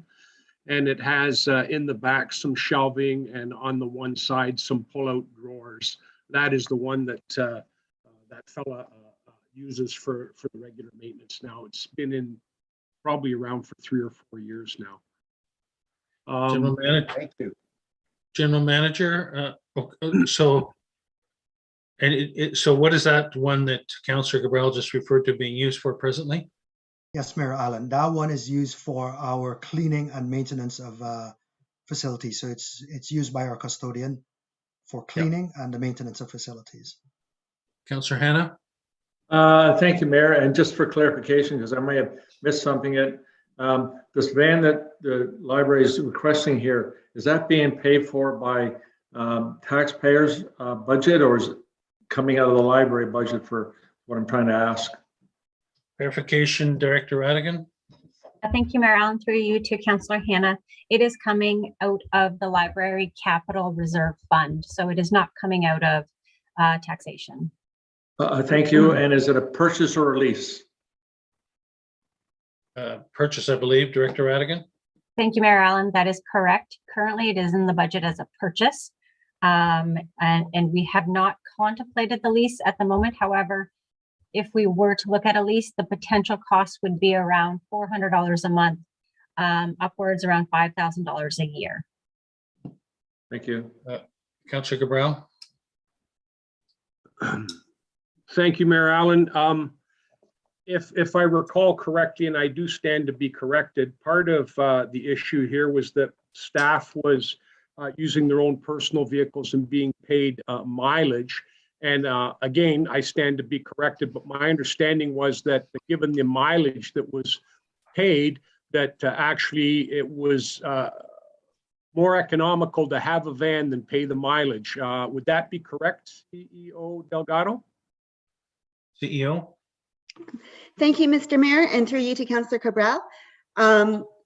Because we haven't been doing the outreach figures, we don't have the mileage for that, but yes, right now our estimate for maintenance and insurance would be $3,700, and we're looking at paying close to $4,000. So it's a very small difference, but we're looking at paying close to $4,000 for the mileage each year. And like I said, that's just for the courier service. That would not include any trainings, which obviously are all virtual at the moment, as well as any outreach events that we may go to that staff are entitled to get mileage for too. Yeah. Thank you, Mayor Allen. Follow on, please. Yes. Having that in mind, it just kind of comes to mind here that if that's the case, I don't understand why the library can't just simply, on the basis of not having to pay mileage, lease a vehicle. If it's cheaper, I don't see why you would have to purchase a vehicle or long-term lease a vehicle as an additional expense if at the end of the day, it's merely going to be compensated literally by the amount of mileage that you're paying your staff. So it seems to me that it's a bit of a trade-off. I don't think I would be able to support going forward with this, simply because if you're already paying $4,000 in mileage and it's going to cost you $4,000 to lease a van, I don't understand why the library doesn't just lease a van and not pay that mileage, because it's already coming out of the library's budget. So, Director Radigan, we don't lease any vehicles presently, is that correct? Thank you, Mayor Allen, and through you to Councillor Cabral. We currently do lease one vehicle, and that is for, I believe, our project engineer, or I'm not quite sure the title of that position. Perhaps General Manager Romdeo could clarify, but we do lease one, which is charged back to developers, and so we don't actually have a cost incurred on our books for it. However, we are looking at, to lease a vehicle, you are looking at potentially $5,000. That does not include insurance or gasoline. So it would be upwards of $5,000 and not $4,000. I just wanted to provide that clarification. 5,000 a year. Yeah. 5,000 a year. Yeah. Follow on, Mayor. Just a second, please, Councillor Cabral. And the term of the lease would be, what would be the total cost of the lease as compared to a purchase? Director Radigan? Thank you, Marilyn. I'm actually going to defer that to CEO Delgado. CEO?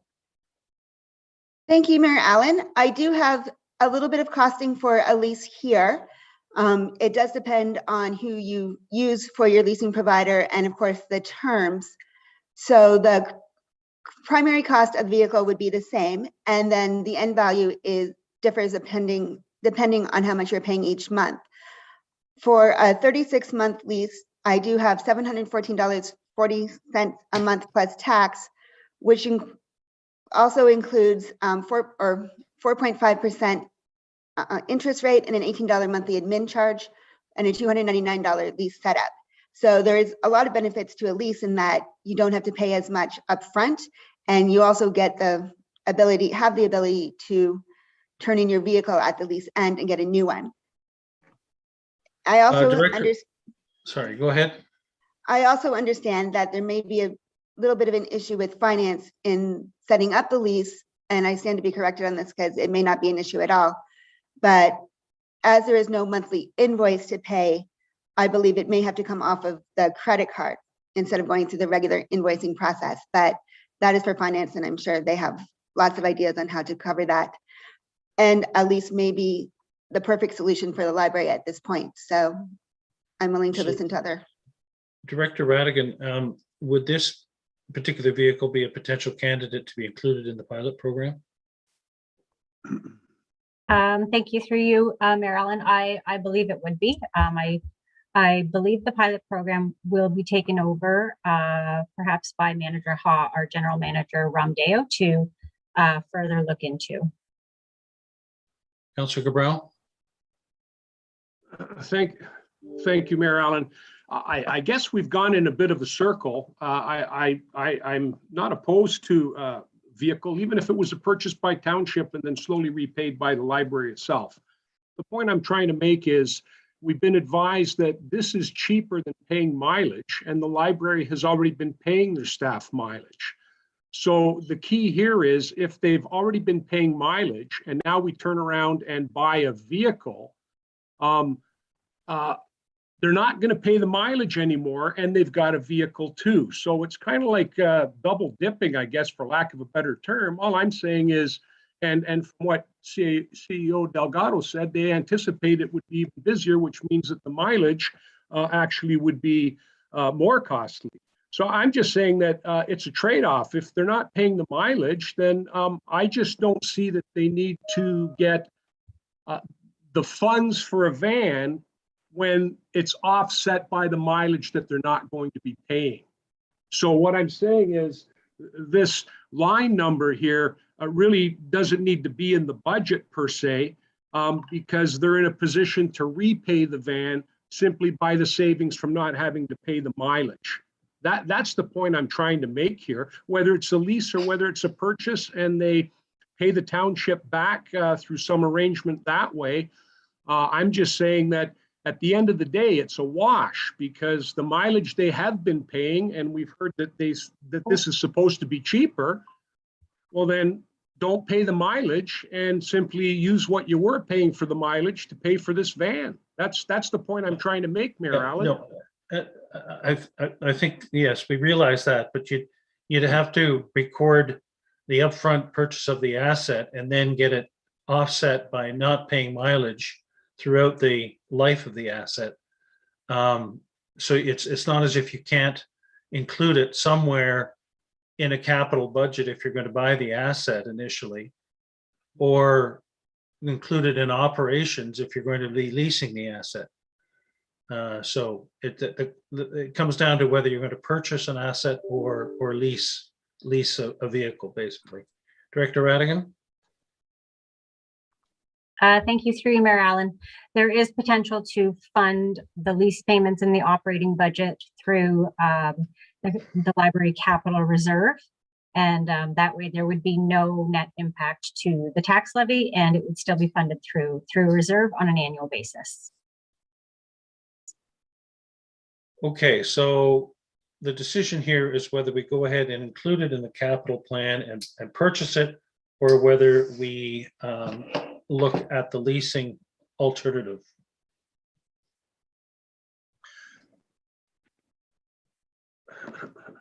Mayor Allen, can I ask you a question before we go forward? I'm just trying to wrap my head around this. Are we talking about spending the $60,000, or are we talking about looking at the money they've been spending on mileage and seeing where that would fit in paying for the vehicle? I'm just trying to figure this one out.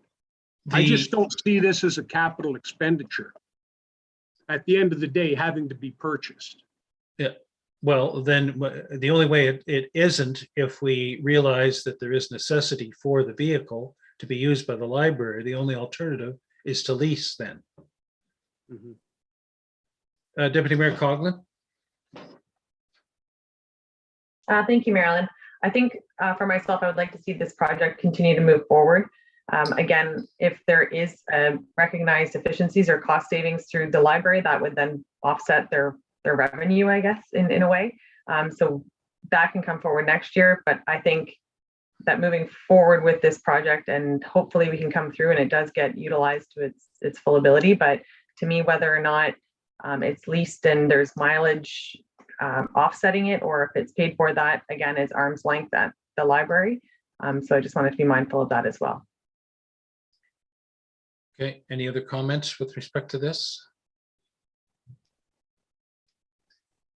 Okay, then if there aren't, we'll go ahead and include this at the capital plan, and there won't be mileage once we acquire this paid for any more use of personal vehicles.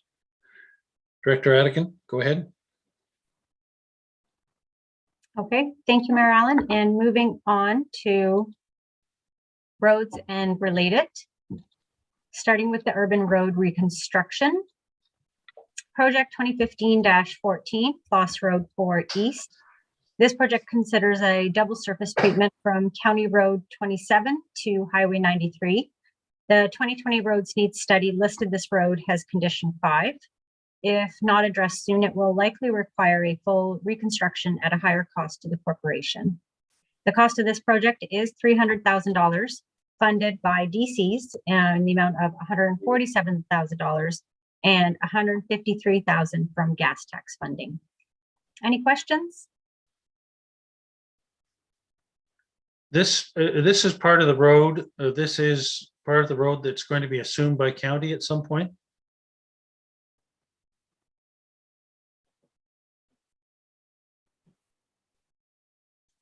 Deputy Mayor Coughlin. General Manager Ramdale.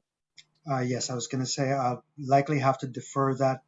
From what I understand, it's part of the conversation, but I'd likely have to defer that to CEO Schmidt. CEO. Sorry, thank you, Mr. Mayor.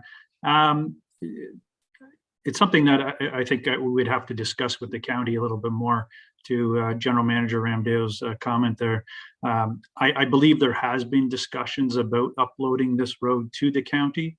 I'm just not aware of the timing of one that's being considered, or and I'm not sure if this is something that from a county council perspective, not to put yourself or the deputy mayor on the spot, but I'm not sure if this is was included in the 10-year capital plan for at the county level. But again, it's something staff can circle back and have a discussion with county council. But I don't see this happening anytime soon, the upload to the county. Okay. Deputy Mayor Coghlan. Thank you, Marilyn. And just a similar question, and the answer that we've gotten year after year is that even if the county was to assume it tomorrow, we would have to transfer it to the county in good repair. So we have asked the question numerous times, thinking if the county's going to take it over tomorrow, why are we spending money on it today? But that's been the answer that we've received over the years. Councillor Cabral. Thank you, Marilyn. I'm wondering if it might be worth some dialogue with the county to see whether or not they anticipate doing so. I'm not suggesting that we shirk our responsibilities, as Deputy Mayor has just pointed out. I'm wondering whether it might not be good dialogue to have with the county, that if in fact they are planning on moving forward, that we could put some money into it, and maybe they would like to also rejuvenate it, thereby, rather than us do kind of like a makeup job, they might want to do something as well at the same time, and partner on it, is what I'm saying down the road, if it's going to be going to them anyway. So I'm just wondering if that conversation might take place. Deputy Mayor. Thank you. And further to Councillor Cabral's comments, the discussion that happened at the county in the last term of council did pertain to the fact that it's a designated haul route through the county, and the county does have different standards for full load, half load levels. So the concern was that we would be needing to put more money into it to reach their standards. So the conversation does happen, but I guess bringing that forward to this council to have an idea of where it lies at the county, it's part of their plan, is good information for us to have. CEO. Thank you, Mr. Mayor. So I think at this stage, again, if we leave it in the budget as a provisional item at this stage, and we have investigate further with the county, and we can report back to council on the status of this. And at that time, council can decide whether they choose to go ahead with the updates that are the upgrades that are proposed, and or we provide a different option for council. Okay, good. Sounds good. Next item, Director. Thank you, Mayor Allen. Through you to members of council. Moving on to project 2020-08. This project is for Coghlan Road from Horseshoe Valley Road West to Rainbow Valley Road West, and considers a double surface treatment. The 2020 roads need study listed this road as condition 5. The cost of this project is $120,000 funded partially by DCs and as well as the federal gas tax funding. Any questions? Councillor Cabral. Thank you, Mayor Allen. I just would like some clarification on, I guess, the DC portion, because this came up before, but when I was looking at this here, so that amount there is not just a specific line for development charges or gas tax. You're saying that it's a combination of the two? Because initially when this came up before council before, I believe it was DCs, and there was some discussion on that. So I'm just wondering how the gas tax plays into it, or is it a combination of both? Director. Thank you, Mayor Allen. Through you to Councillor Cabral. It is 58% DC funded, and the remaining amount of $50,400 would be funded through gas tax funding. Okay. I'm sorry, could you repeat that? Absolutely. 69,600 development charge funded, so that's 58%, and 50,400 federal gas tax funding. And that equals 120,000? That's correct. But I see here it says taxation 69,609. You just gave me two different numbers, one for gas tax and one for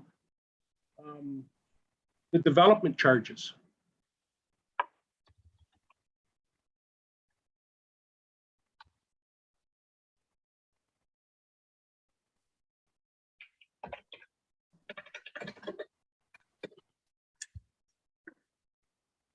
Through you, Mayor Allen, to Councillor Cabral, on the annual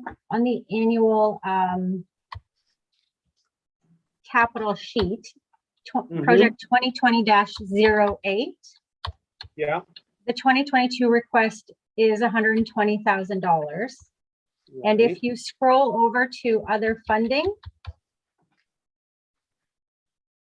it is in the debt column, but that is because it is DC funding that is internally going to be paid for through, so it's one of our cash issues. So we may not have the DC cash to fund it.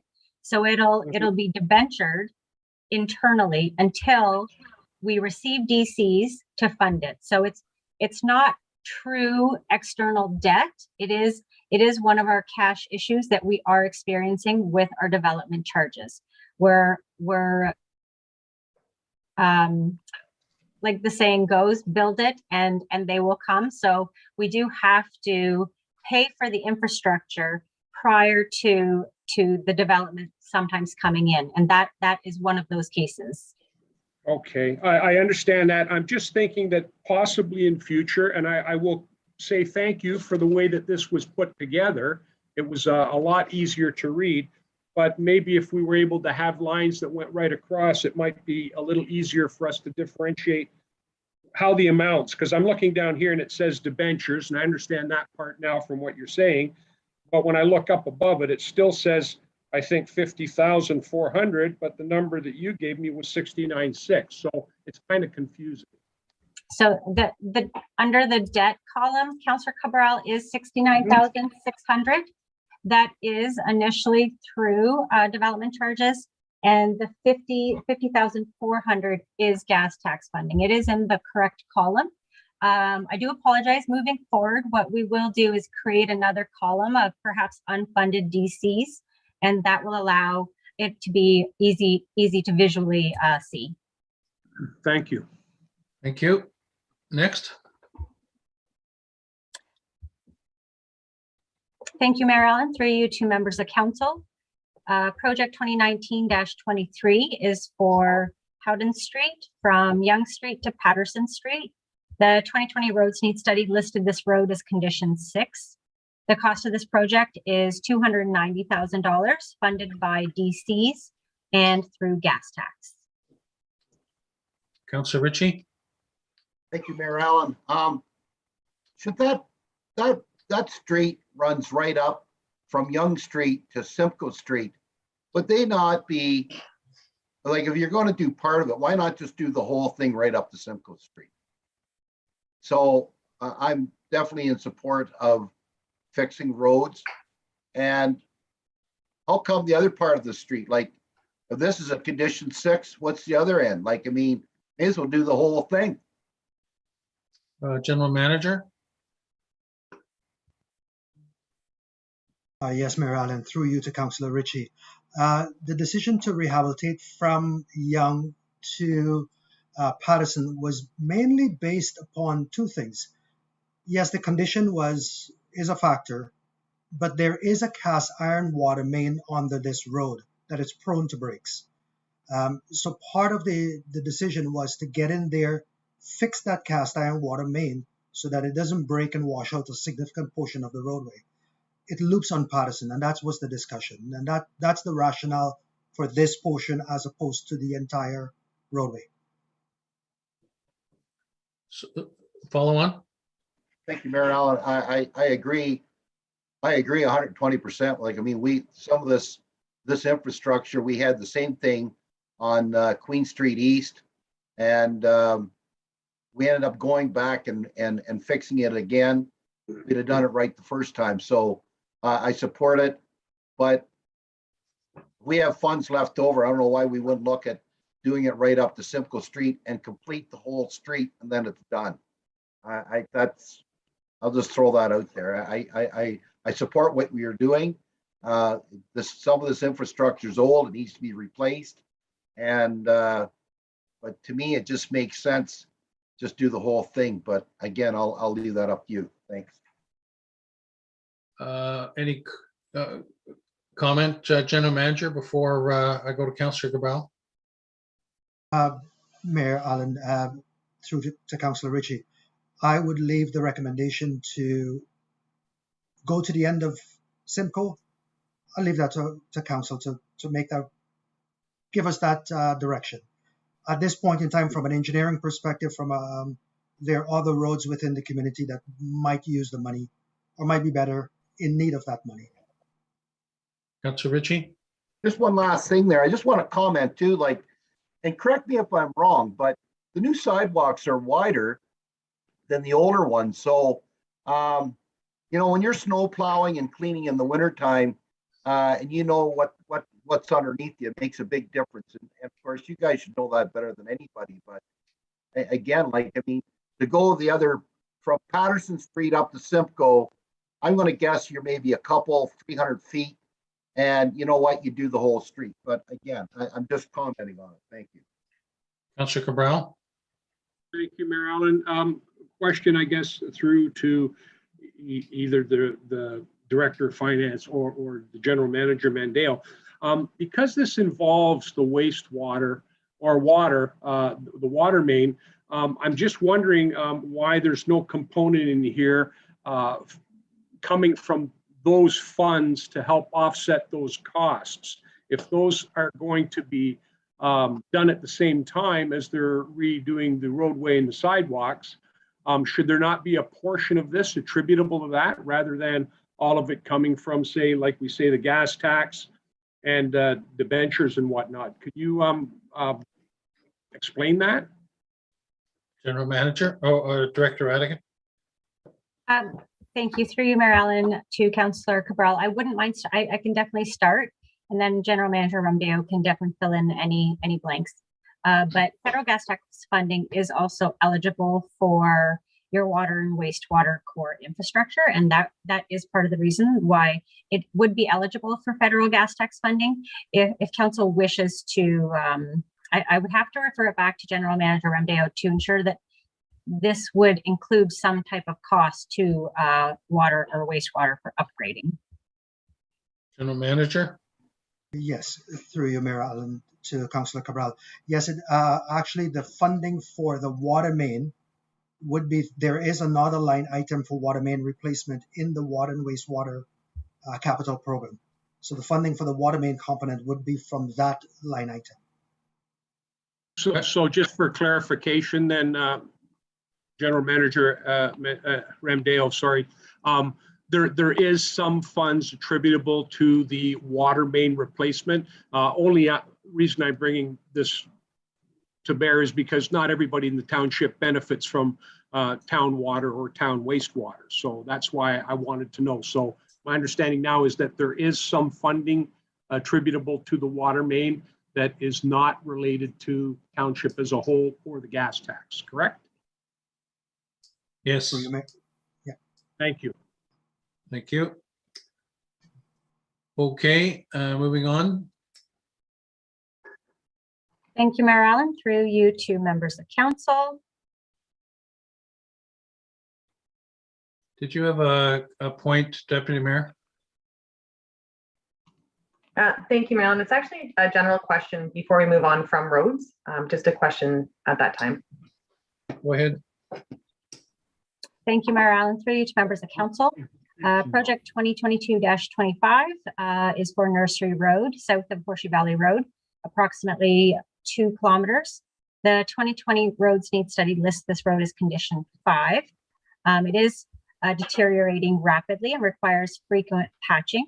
If not addressed soon, it will likely require a full reconstruction at a higher cost to the corporation. The cost of the project is $1 million for the design and construction, funded 66% from development charges and the remaining portion funded from debt. Any questions?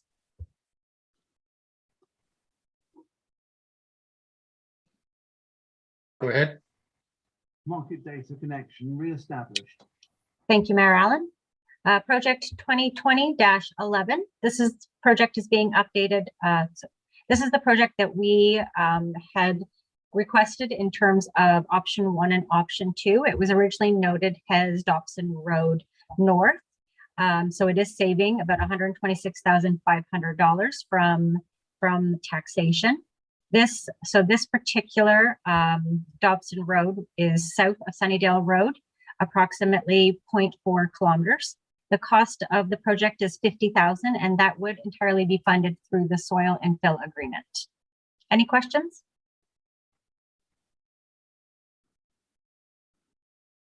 Okay. Project 2022-02. This project includes John Street from Yonge Street to the end. The 2022 roads need study listed this road as condition 6. The total cost of this project is $35,000 in 2022 for design, and construction is being considered in 2023. This project is to be funded through debt. Any questions? Councillor Cabral. Thank you, Mayor Allen. 2 questions, actually. The first question, I'd like to know, we see the word soon used here quite frequently, and I'd really like a bit of a quantifier as to what soon actually means when we're using it in this context. Is it a year, 2 years? Is it 6 months and around there? That's the first question. The second question, I just wanted to know whether or not staff had been out to evaluate these particular roadways on their own, because some of them, to my way of thinking, I've traveled and they seem like not in bad shape, but of course I'm not an expert in the field. So those are the 2 questions I have, whether staff have been out to visit these stretches to see if the consultants correct in their findings. And secondly, what soon actually provide a quantifier for that word? General Manager. Yes, thank you, Mayor Allen. To Councillor Cabral. I'll answer the second question first and then the first question. Yes, staff have visited these roadways and have reconfirmed what's in the consultant's assessment. In terms of what soon means, before I answer that part, let me go back to what a condition 5 or 6 might indicate. The condition rating goes from 1 to 10, 10 being pretty much a brand new road. 1 is a mud pile, pretty much. 5 suggests that there is significant decay of the road surface to the point where it's starting to structurally fail. In that instance, where it's a 5, you might have 1 to 2 years where beyond that, the damage will get to the point where you need to reconstruct the road rather than maybe resurface it. Cost-wise, you're going from $1 to $2, if I'm going to use a wrong number. A 6 means you still, like this particular one at a 6, means you still have a little bit of time, but instead of full resurfacing, you might get away with a little less costly intervention. That's what it means. It's all about how much money you're willing to spend to rehabilitate. That's what it is. In this particular one, my professional estimate is that in about 2 years, you'll get to about a condition 5, which means you're getting into more structural repairs than today, which might be just mill the road, fix some of the cracks, fix the sidewalks, fix the drainage, and repave. Thank you. Follow on, Mayor Allen. Go ahead. Just maybe in moving forward, it's just that kind of comment in there would be very helpful, given a situation where we could then at least say, okay, maybe we need to push 1 or 2 roads off, and we've got a number here of 1 to 2 years, do something with it. And then you got another one that says, hey, within the next year, we're going to have some significant problems here. It just would make it easier, I think, for members of council to get a better image and a better picture of what might be able to hold off for a year or 2 and what might not. So thank you for clarifying that. So the number's what's important. Okay, Not the- on to the next. Thank you.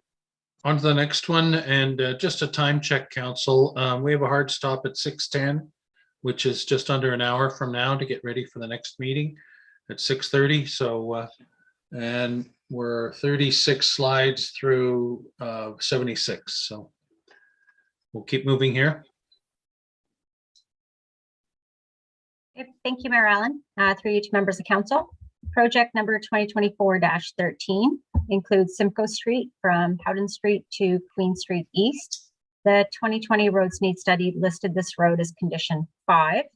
The cost of the project is $550,000 funded through the Ontario Community Infrastructure Funding Grant. Any questions? Okay. Moving on to sidewalk reconstruction. Project 2021-2025 includes sidewalk reconstruction. This project covers sidewalk upgrades in Berry Hill, Dobson, Anton Mills, and Midhurst. The project will look to extend sidewalk, complete missing links, and will ensure a minimum sidewalk width of 1.5 meters. The cost of this project is $15,000 and is 100% DC funded. Any questions? Next. Moving on to the Transportation Master Plan, project number 2022-12 includes a township-wide transportation master plan. The Transportation Master Plan will forecast and set out the new transportation infrastructure necessary to accommodate growth to 2051. That is the infrastructure, the cost, and specifications necessary to accommodate growth, all of which will then feed into the development charges background study. The cost of this project in 2022 is $125,000 and funded 90% through DCs and $12,500 from the tax rate stabilization reserve. Any questions? Next. Moving on to resurfacing and or rehabilitation projects. Project number 2021-33 includes a single surface treatment for Old Second South from Forbes Road to Horseshoe Valley Road. This is part 3 of a 3-year program to resurface Old Second South. The cost of this project is $32,000 and is tax supported. Any questions?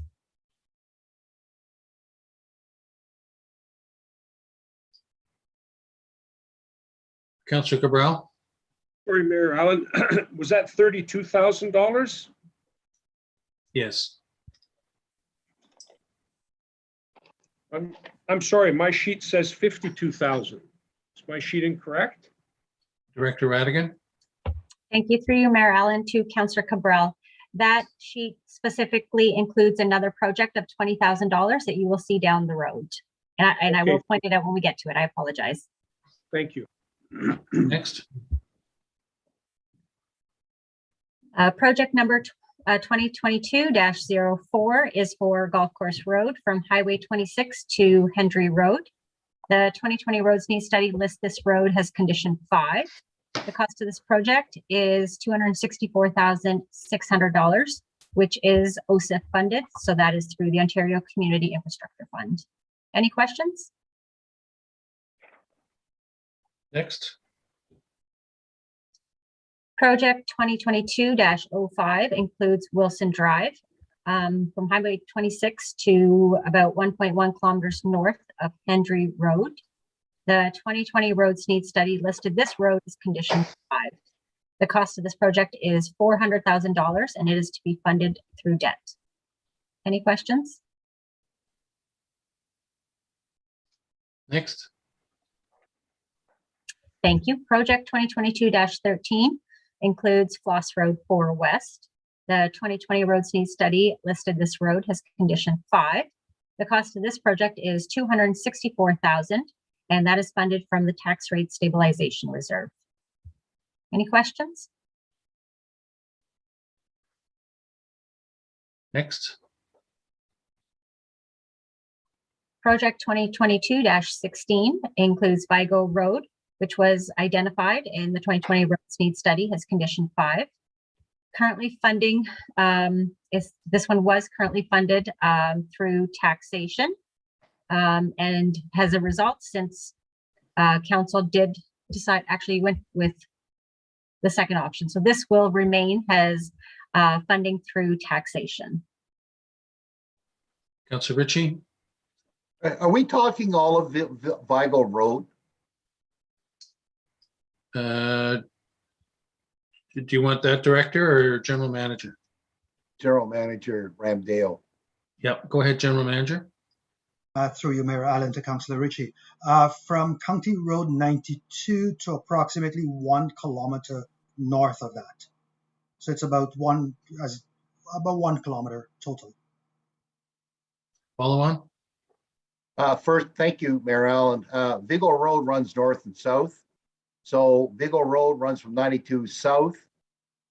So just to get the directions correct. So we're going 1 kilometer south on Vigo Road from Highway 92. Is that correct?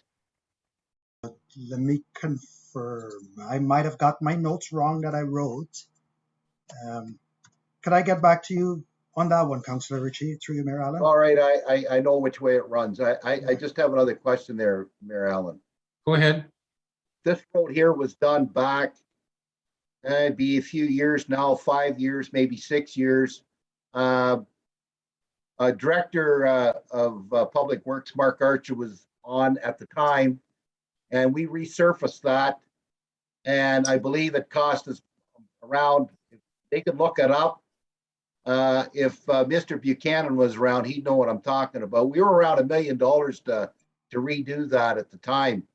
And because there was some talk that we should have paved it. Instead, we decided to chip and tar it, which we see there now. But that road gets a lot of traffic, like all our roads do.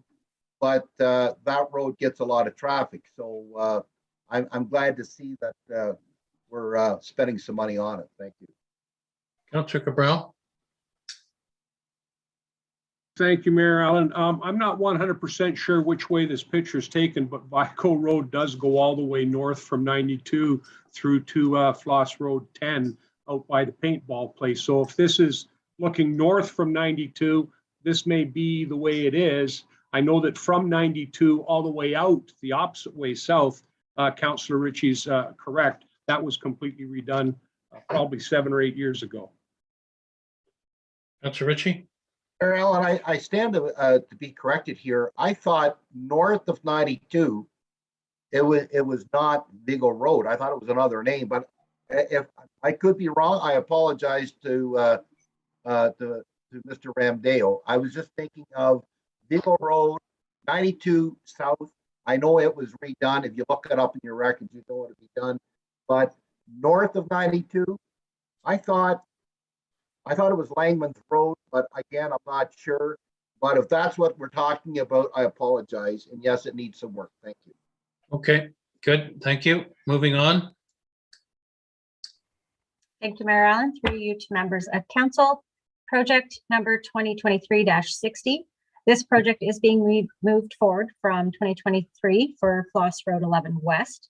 The 2020 roads need study listed this road as condition 5. The cost of this project is $250,000, and that's funded by debt. Any questions?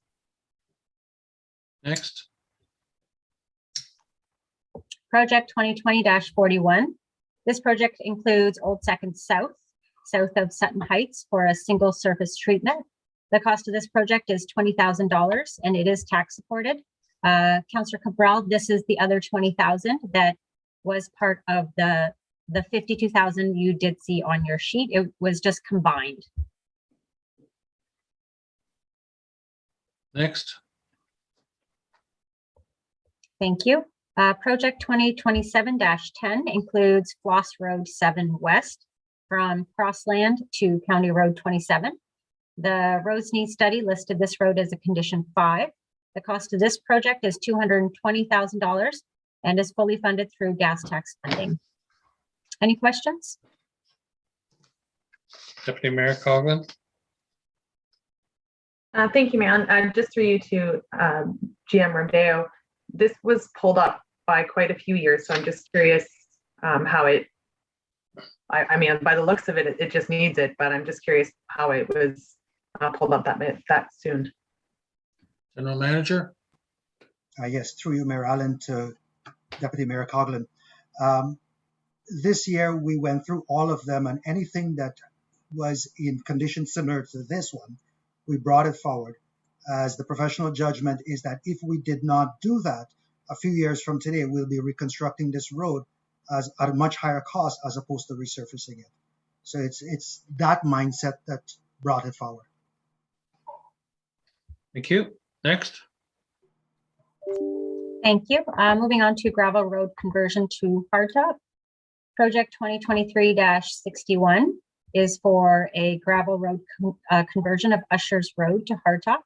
As vehicle traffic increases, the wear and tear on gravel roads warrants consideration of conversion to a surface roadway. The average daily traffic of 364 vehicles on this road does justify conversion to hardtop. The cost of this project is $115,000 and is funded by the Tax Rate Stabilization Reserve. Any questions? Next. We are now moving on to the water infrastructure. I'm not sure if Deputy Mayor Coughlin had a question after we left the roads.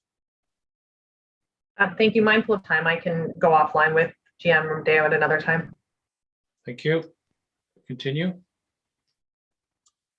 Sorry, Mayor Allen, I do see Councillor Ritchie's hand up as well. Oh, sorry, I didn't see it. Councillor Sorry. Ritchie? I just want to comment, this one here, there, Usher Road, Beagle Road, Floss Road 4 West, like all these roads that we're talking about, yes, that needs work. Any of these roads that are located, and you'll see that these roads get a lot of traffic because of the traffic coming out of the beach. And when you take County Road 29 and you come follow it north off Horseshoe Valley Road, a lot of people using their GPS systems today, these roads are getting a lot of traffic. And like for instance, Floss Road 6, fought to get it done from County Road 29 right back to Atkinson Road. That road is built. It sees a lot of traffic now. You can travel right up to County Road 29.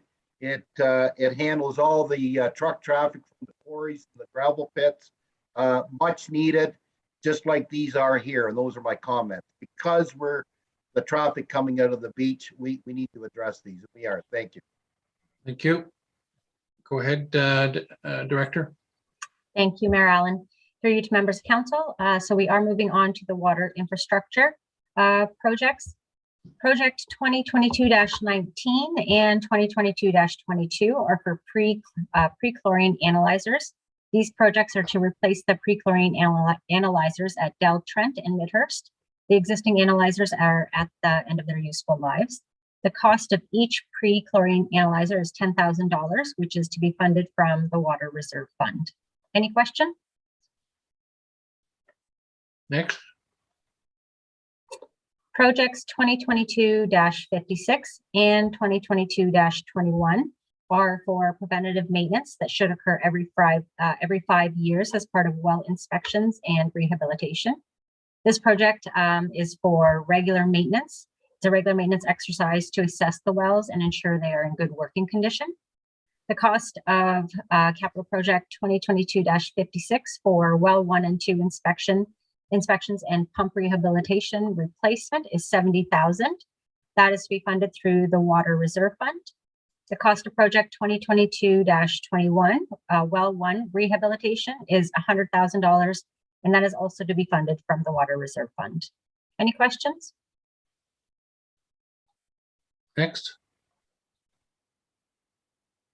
Project 2022-49 is to supply and install a mixing system to ensure water in the tank does not become stagnant and lead to possible increases in the risk of water quality issues at the Minising standpipe.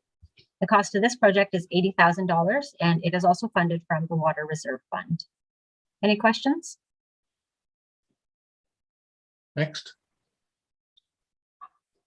The water meter replacement program has been an ongoing program. The township has been working to upgrade and replace every residential and commercial water meter on the system.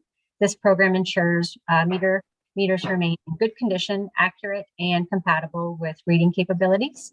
The cost of this project is $150,000, and that is also funded from the Water Reserve Fund. Sorry, any questions? Next. Project 2021-09, the water main and distribution system upgrades. There is a carry forward from 2021 of 105,000, and the 2022 request is for 25,000 for a total of $150,000. This project is funded from the Water Reserve Fund. Any questions? Next. Project 2022-33, the facilities conditions assessment. The water and wastewater facilities condition assessment is a project recommended to complete a condition assessment of all water and wastewater buildings. The assessment will feed into the asset management plan, which is legislated, and will allow for proactive building maintenance, budgeting, and planning. The cost of this project is $50,000, which is funded 50% through water and 50% through the wastewater reserve funds. Any questions? Next. We are now moving on to the wastewater infrastructure capital projects. Project 2020-43 is for the twinning of the force main from the roadway to the wastewater treatment plant. This will provide additional force main capacity and reduce system redundancy. The cost of this project is $50,000 in 2022, and additional requests coming forward in 2023 and 2024. And it is 100% funded through development charges. Any questions? Next. Project 2020-44 includes flow equalization expansion for Royal Oaks to expand capacity and reduce redundancy. The cost of this project is $25,000, funded from DCs, for 2022, and an additional request is coming forward in 2023 as well. Any questions? Next. Projects 2022-34, 37 to 38 includes inlet piping modification and mixer upgrades at Royal Oaks, Snow Valley, and the Stone Manor wastewater treatment plants. This project will modify the inlet piping and mix the differing effluents together before they enter the plant, creating an average and fairly consistent incoming flow. The total cost of all three projects is $240,000, which is funded from DCs and equates to $80,000 per project. Any questions? Next. Project 2022-39, the Water and Wastewater Master Servicing Plan, includes water and wastewater master plans, which will forecast and set out the water and wastewater needs to accommodate growth to 2051. The cost of this project is $125,000 in 2022, and it is 90% funded through DCs, and $12,500 of it is funded through the Water and Wastewater Reserve Funds. Any questions? Next. Project 2019-56 includes the installation of maintenance holes on township streets to allow access to sanitary sewers and easements. The cost of this project is $125,000 to be funded by the Wastewater Reserve Fund. Any questions? Councillor Cabral. Thank you, Mayor Allen. I don't know who to direct it to, probably Manager Ramdeo, but with these here sewers, I know that reading it, the majority of them seem to be in Elmvale, and there's easements in place for us to check them. I'm just wondering, is it that difficult to get to the ones that we currently have to the point where we have to basically absorb the expense to move them onto, I guess, city streets or property? I know maybe some of them are quite difficult, but I'm just curious to know whether or not every single one of them is going to be in a position to be relocated for looking into. General Manager? Yes, Mayor Allen, through you to Councillor Cabral. The ones that we're talking in particular are the ones south of Queen Street.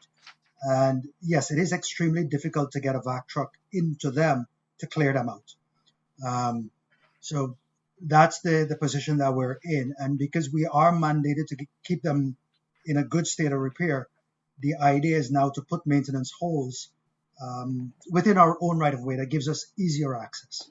That's the plan. No, I understand that, and I do appreciate it. I just wanted to make sure that there was adequate reasoning behind it, not just for the convenience of being able to do it without, entering onto an easement. Thank you.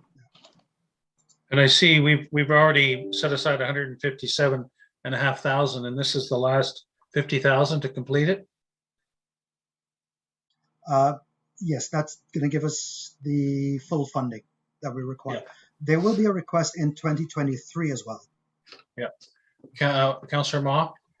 Marilyn, I'm just wondering how many of them have we done and how many are going forward do we have to do? General Manager? Through you, Mayor Allen, to Councillor Ma Chapman. We have not done any as of yet. So this year, the plan is to evaluate exactly what is it we need to do and hopefully get a move on it. So this will be part of an engineering assignment that is going out hopefully in January. Okay. Next, Director Radigan. Thank you, Mayor Allen. Moving on to project 2023-11. This project includes the replacement of the motor control center at the Elmville wastewater treatment plant. This is an end of serviceable life replacement. If the motor control center goes down, the plant would be down for an extended period of time. And 2022 will be the assessment and design of the replacement. The cost of this project is $10,000 funded through the Wastewater Reserve Fund, and a request will be coming forward in 2023. Any questions? Next. Project 2022-40 is for the replacement of the sludge transfer pumps at the Elmville wastewater treatment plant. The cost of this project is $40,000 funded through the Wastewater Reserve Fund. Any questions? Next. Now we are moving on to Parks and Recreation. Project number 2016-33 is the continuation of a multi-year program to upgrade the township trail conditions, signage, gates, promotion, and development of new trails in keeping with the trails master plan. The cost of this project is $30,000 and it is 100% DC funded. Any questions? Next. Project 2017-21. This budget request is for annual maintenance and upgrades to ensure the township provides safe, quality, and accessible playground infrastructure. The cost of this project is $30,000 and it is also 100% DC funded. Any questions? Councillor Moore? Thank you very much. I wonder if it's possible to get a list of the parks that would be eligible for upgrades. Like I quite frequently get asked if my park is going to be looked at, and I have nowhere to look for that answer. So, General Manager.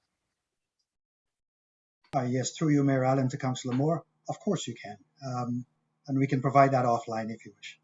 Excellent, thank you. Next. Thank you, Mayor Allen. So project number 2022-41 and -42. This project includes master plans for both the parks and recreation and trails. So Councillor Moore, this may assist with a more updated list of what you are looking for. The cost of each master plan is $42,000 and they are both 100% DC funded. Any questions? Councillor Ritchie. Mayor Allen, did we not just do a master recreation plan here in our last term? Like we did. This is an update to it. General Manager, if you want to comment on that. Yes, Mayor Allen. The intention here is to take that master plan that was done and update it to reflect the development that we see coming and that we know of today that's coming. So what we will have is a blueprint, so to speak, for the next 20, 30 years as to what we should be doing and the standards and where we should be doing all of this work. Follow on. Well, the one that we just got done, how long is it good for? General Manager. I'll have to get back to you in terms of the time frame that they were looking at. I would suspect that it was out to 2031. That's what they looked at. And with the growth numbers that we have now to 2051, it is to update it towards that time frame. One other thing I would add is that what these master plans will do is give us the big picture. So when the developments do come in, we know the pieces that that development would need to provide to fit into the master plan. As opposed to right now, generally what we have is they come in and we don't necessarily have the full master plan out for all the areas. So we're kind of in making a best educated decision on it. This master plan will tell us the components of what needs to go where. Thank you.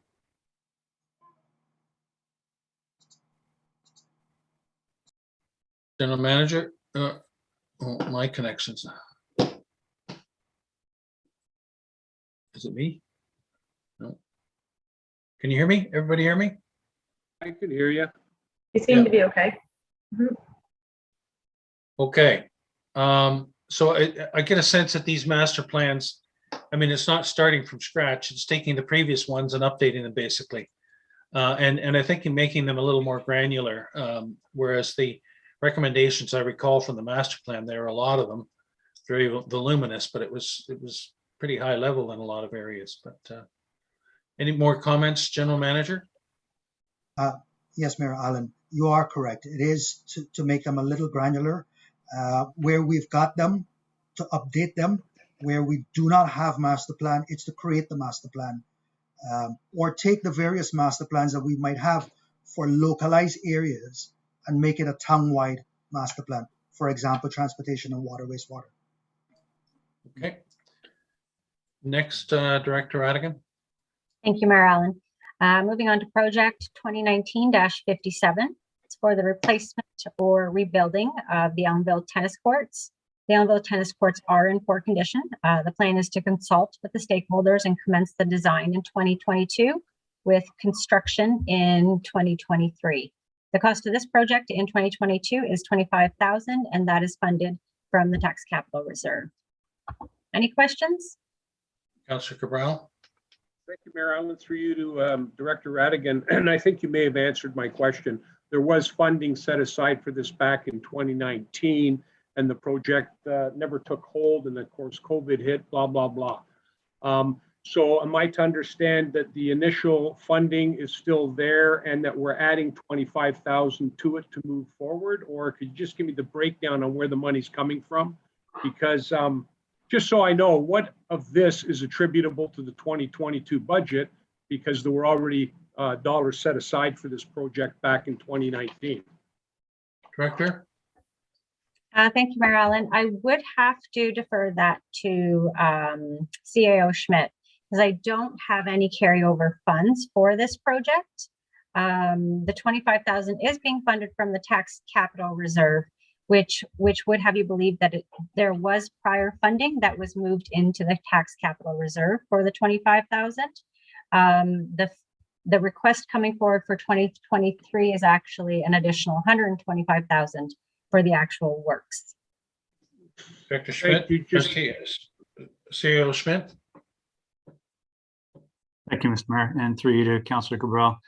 Councillor Cabral, you're correct. I'm trying to recall back 2019. I believe at the time, and I would have to double check, I believe the project was actually deferred from what I recall. And so the funding has never been utilized. Further to that, I believe, and I stand to be corrected, and either General Manager Ramdale and or Manager Dean might be able to help me here. I was under the impression that the Ag Society was wanting us to remove this. I thought there was a motion to remove this this amenity, and we were to provide funds to do so. So maybe one of those two individuals could speak to that.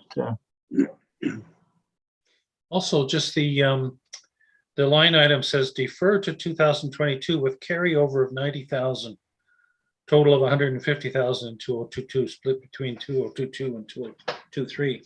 Manager Dean. Thank you, Mayor Allen, and through you to Councillor Cabral and the rest of council. So that is correct. The tennis courts that were located at 14 George Street on the Floss Ag property have been removed. They have been decommissioned due to the state of them and them being in an unplayable condition. When that motion came forward from the Floss Ag Society, they did want that land reinstated for their own use. So the thought with this, and to go through the public consultation or the community consultation in 2022, is to determine the best location for new courts in Elmville. And as that picture donates, staff's initial thought is that it would be a multi-purpose court, so could include tennis and pickleball, but that would be determined through the consultation in 2022 and then the build of those in the 2023. Follow on, Mayor Allen. Yeah, follow on. Yes, thank you. I've been following it from the very beginning, and the money was set aside for a tennis court. There were difficulties at the beginning getting the project off the ground. Certain staff came and went, and I guess due to the length of time in COVID, you're right, the Agricultural Society decided that they really weren't too keen on having the tennis courts there. I'm certainly would like to see the tennis courts come up again. CAO Schmidt and I have spoken about this in the past. We were hoping that maybe something could be accommodated over there. It doesn't look like it's going to be, but my recollection is the money was put in to put the tennis courts in and approved back in 2019. And as a matter of fact, I remember having a conversation with the then Director of Parks and Recreation and members of the Ag Society, I believe the following January or February, about what was going to take place. And then, of course, we know what happened then, COVID and everything else started to happen. But my concern would be there was money set aside, and that money should still be available for this specific project. I think the only thing that might have been deferred at the time was, I think there was a separate component for lights. And I think also that there was a separate component for lights at Doran Park at that time too. So that's what I want to know, is if we're asking for more money, I don't understand where the other money went. That's all. Maybe we need more, but where's the other money? Director Radigan. Thank you, Mayor Allen. Through you to Councillor Cabral. The funds were set aside to the tax capital reserve, and that is where the 25,000 is being funded for 2022. For 2023, there is also 90,000 going to be funded from the tax capital reserve, and the remaining from taxation. So the funds were set aside into the reserve. Normally we use the tax capital reserve for items that have been set aside. Okay. Thank you. Deputy Mayor Coughlin. Thank you, Mayor Allen. And just further to the comments made earlier about specific reserves. So when this project did not move forward, and I agree with Councillor Cabral that this original project was 150,000 at the time, and it was split into two. One was replacing the lights into LED lights.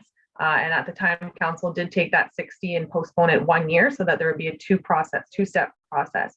So when that project doesn't move forward, why is it then that those funds aren't put back into recreation reserve so that it's easier to follow? Director Radigan. Thank you, Mayor Allen, through you to Deputy Mayor Coughlin. I believe this project specifically was deferred, and hence why funds were set aside in the tax capital reserve. The total still equals 150,000, 25,000 in 2022, and 125,000 will be requested in 2023, which is part of the 10-year capital plan. And I believe because these funds were requested to be deferred and potentially set aside. That is why they were set aside in the tax capital reserve. Otherwise, they would remain in their existing reserves. I hope that helps answer your question. Okay, so we're dealing with the 25,000 for this next year, but it sounds like there should be a carry forward number of some sorts in that first column. Is that right? No, Director Radigan? Thank you. Through you, Mayor Allen. It's just a different way of doing it, potentially because it is from 2019. So the funds were put to a reserve as a result and not just being carried forward. So it's coming from, okay, that helps. So, but they're there. So the accounting is accurate. All right, can we move on to the next one? Thank you. So project number 2020-45 is replace Doran Park tennis court lights. The current lights are aged and it's challenging to find new ballasts when the lights do fail. New LED lights would be recommended as more energy efficient and they would decrease the hydro operating costs on an ongoing basis.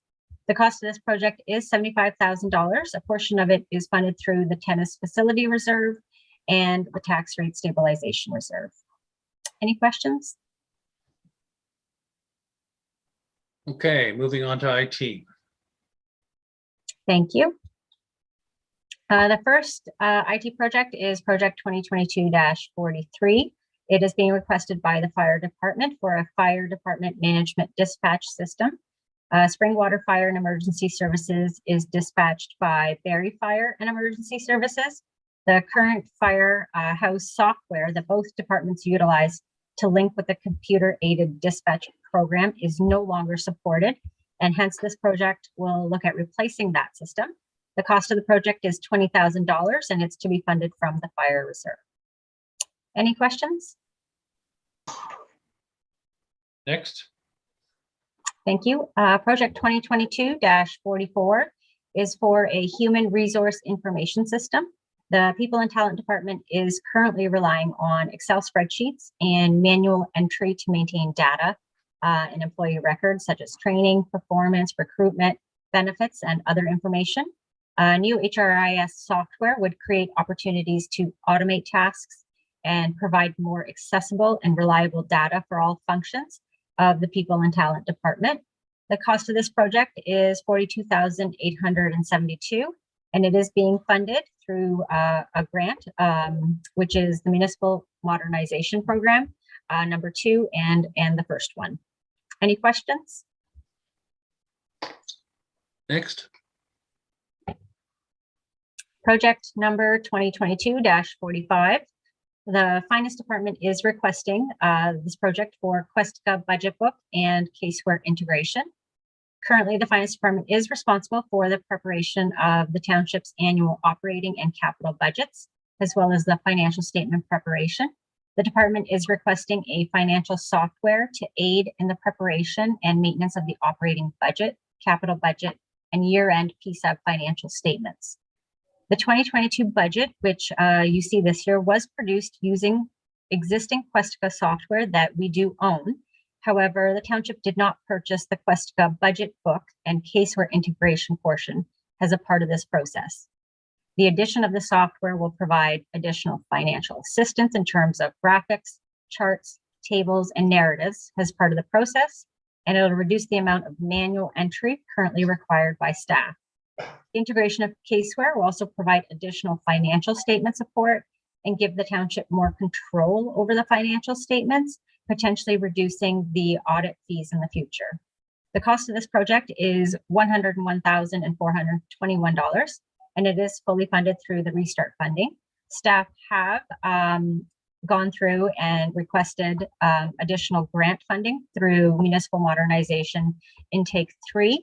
We just have yet to hear if that was successful. If it is successful, we will report back to council. Thank you. Any questions? Okay, that is good. So 10-year capital plan. Thank you, Mayor Allen. Through you, I don't have a specific presentation on the 10-year capital plan. If council does have any questions, we'd be happy to answer them. Council, any questions about the 10-year plan? Deputy Mayor Coughlin. Thank you, Mayor Allen. Do you want them by item number? You go ahead. Thank you. The first one would be item number 2026-17, which is Berkeley Street, Phelpston. Yes. This is being carried forward. And I'm just curious, I did actually speak with Ms. Goldworthy earlier today, and I'm just curious, when we're identifying projects that are being pushed back or moving around, is there an opportunity for more of a wholesome look? I mean, to go through it and use the item numbers to identify what's being pushed and what's becoming a priority. I do have concern. We often do speak to our infrastructure gap, and I am curious if we are being as aggressive as need be. I do know that this project here is one that was advocated for by the community. We did indicate to the community that this project would be moving forward this year, and it's being pushed back. So just more on that, please. Director Radigan. Thank you, Mayor Allen. Through you to Deputy Mayor Coughlin.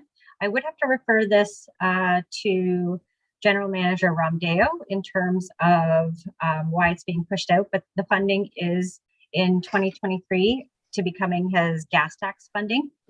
So I would defer the push out to General Manager Romdeo.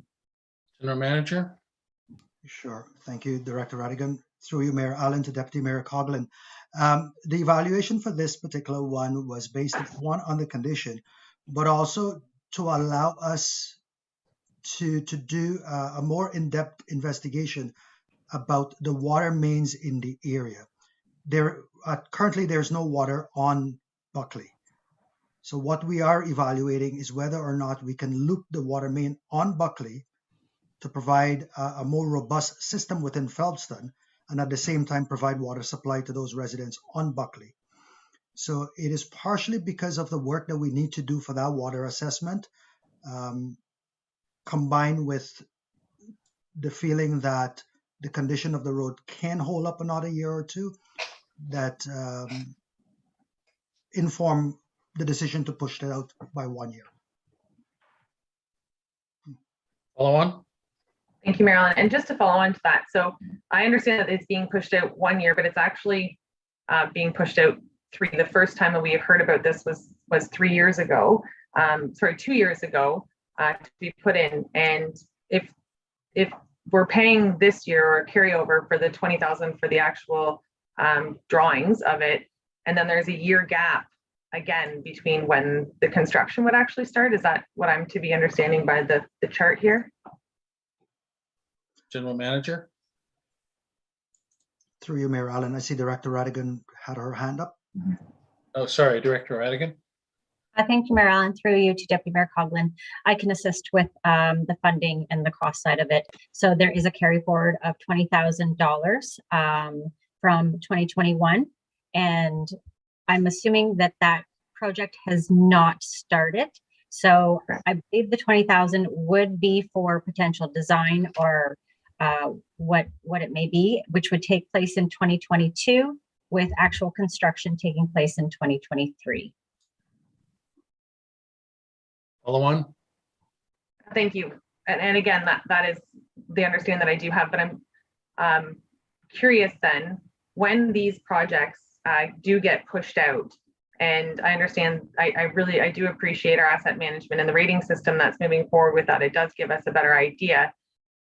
My question then would be, is there then a list somewhere of when we continue, and I understand that this one's a smaller street and it did come forward as a traffic calming measure initially, but we have communicated with residents and said this is when it was going to start. And so I'm just curious then, as we continue to push out projects, we're not closing the gap. And while this one may not be the best example, is there a list between our asset management and our roads needs study that shows us where we're closing in on an infrastructure gap and where we're pushing the problem onto tomorrow? Director Radigan. Thank you, Mayor Allen. Through you to Deputy Mayor Coughlin. I think that's a fantastic question, but I think it's one of those ones that we'll have to wait until we actually have an asset management plan in place to determine what that gap is and how we will proceed to fund it in terms of our core infrastructure and our non-core infrastructure. So you will be seeing a plan coming forward in 2022 for the core infrastructure asset management plan. And we do look to identify the gap there. And I think that's really just our starting point. And then down the road, that will tie into our 10-year capital plan and then our annual capital plan. I think right now we're just kind of in a little bit of limbo with change in staffing and trying to move forward with the 2020 roads needs study as well as asset management. So I think they all will link and tie in together. It's just we're kind of starting at ground zero almost right now. Councillor Ritchie. Thank you, Mayor Allen. Through to Mr. Ramdeo, I'd like to know why they plan on putting water mains running down Buckley Street. It's a short street. It was scheduled to be done, and but I'm curious to know about like water mains. They're all on. Everybody's on septic and well, and the older part of Phelpson, and that is considered the older part of Phelpson. So, this is the first I've ever heard of that. Could you shed some light on that for me, please? General Manager. Yes, through you, Mayor Allen, to Councillor Ritchie. Currently, the water main dead ends on Guerin, just before Buckley. So by putting the water main up on Buckley and connecting it to Floss 4, what we would allow is a loop of the water to keep moving, which would improve the water quality within the area. And it's primarily for that. It's not necessarily to provide the service to the residents. That would be a bonus. It is to allow that looping of water, so it's continuously moving, so that we don't end up in water quality issues in the area.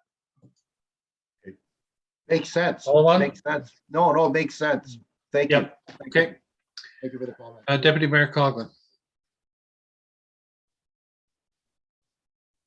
Thank you, Mayor Allen. And I guess further to that then, would there be an opportunity through yourself, Mahesh, through you, Mayor Allen, to General Manager Ramdeo, understanding that we have told these residents that the traffic calming measure would come through with this road reconstruction in the table, the traffic tables, would there then be an opportunity as staff and myself and other members have indicated to them that this would be happening? Do we have a backup plan for traffic calming in the interim, as this has now been pushed out another 2 years? General Manager. Yes, through you, Mayor Allen, to Deputy Mayor Coughlin. Yes, there are options in traffic calming. One of the things that the asset manager coordinator and myself are working on are visual traffic calming measures, such as the use of the speed boards and likewise. And I'll be happy to have a conversation with you offline in what we could do there to get that done. Okay, thank you. Other questions, comments? Councillor Hannah. You're muted, Councillor Hannah.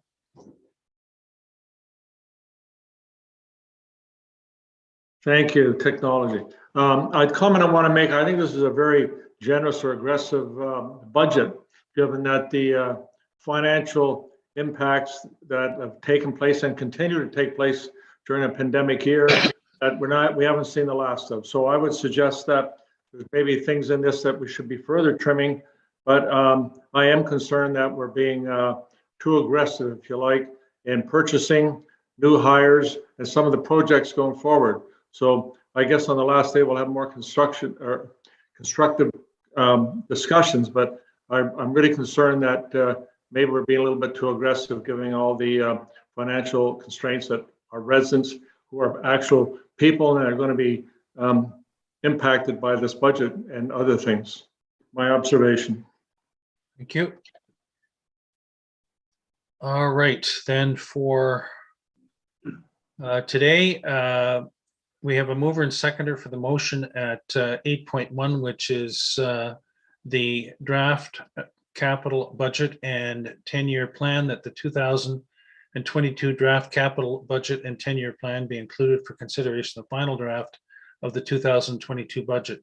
All those in favor?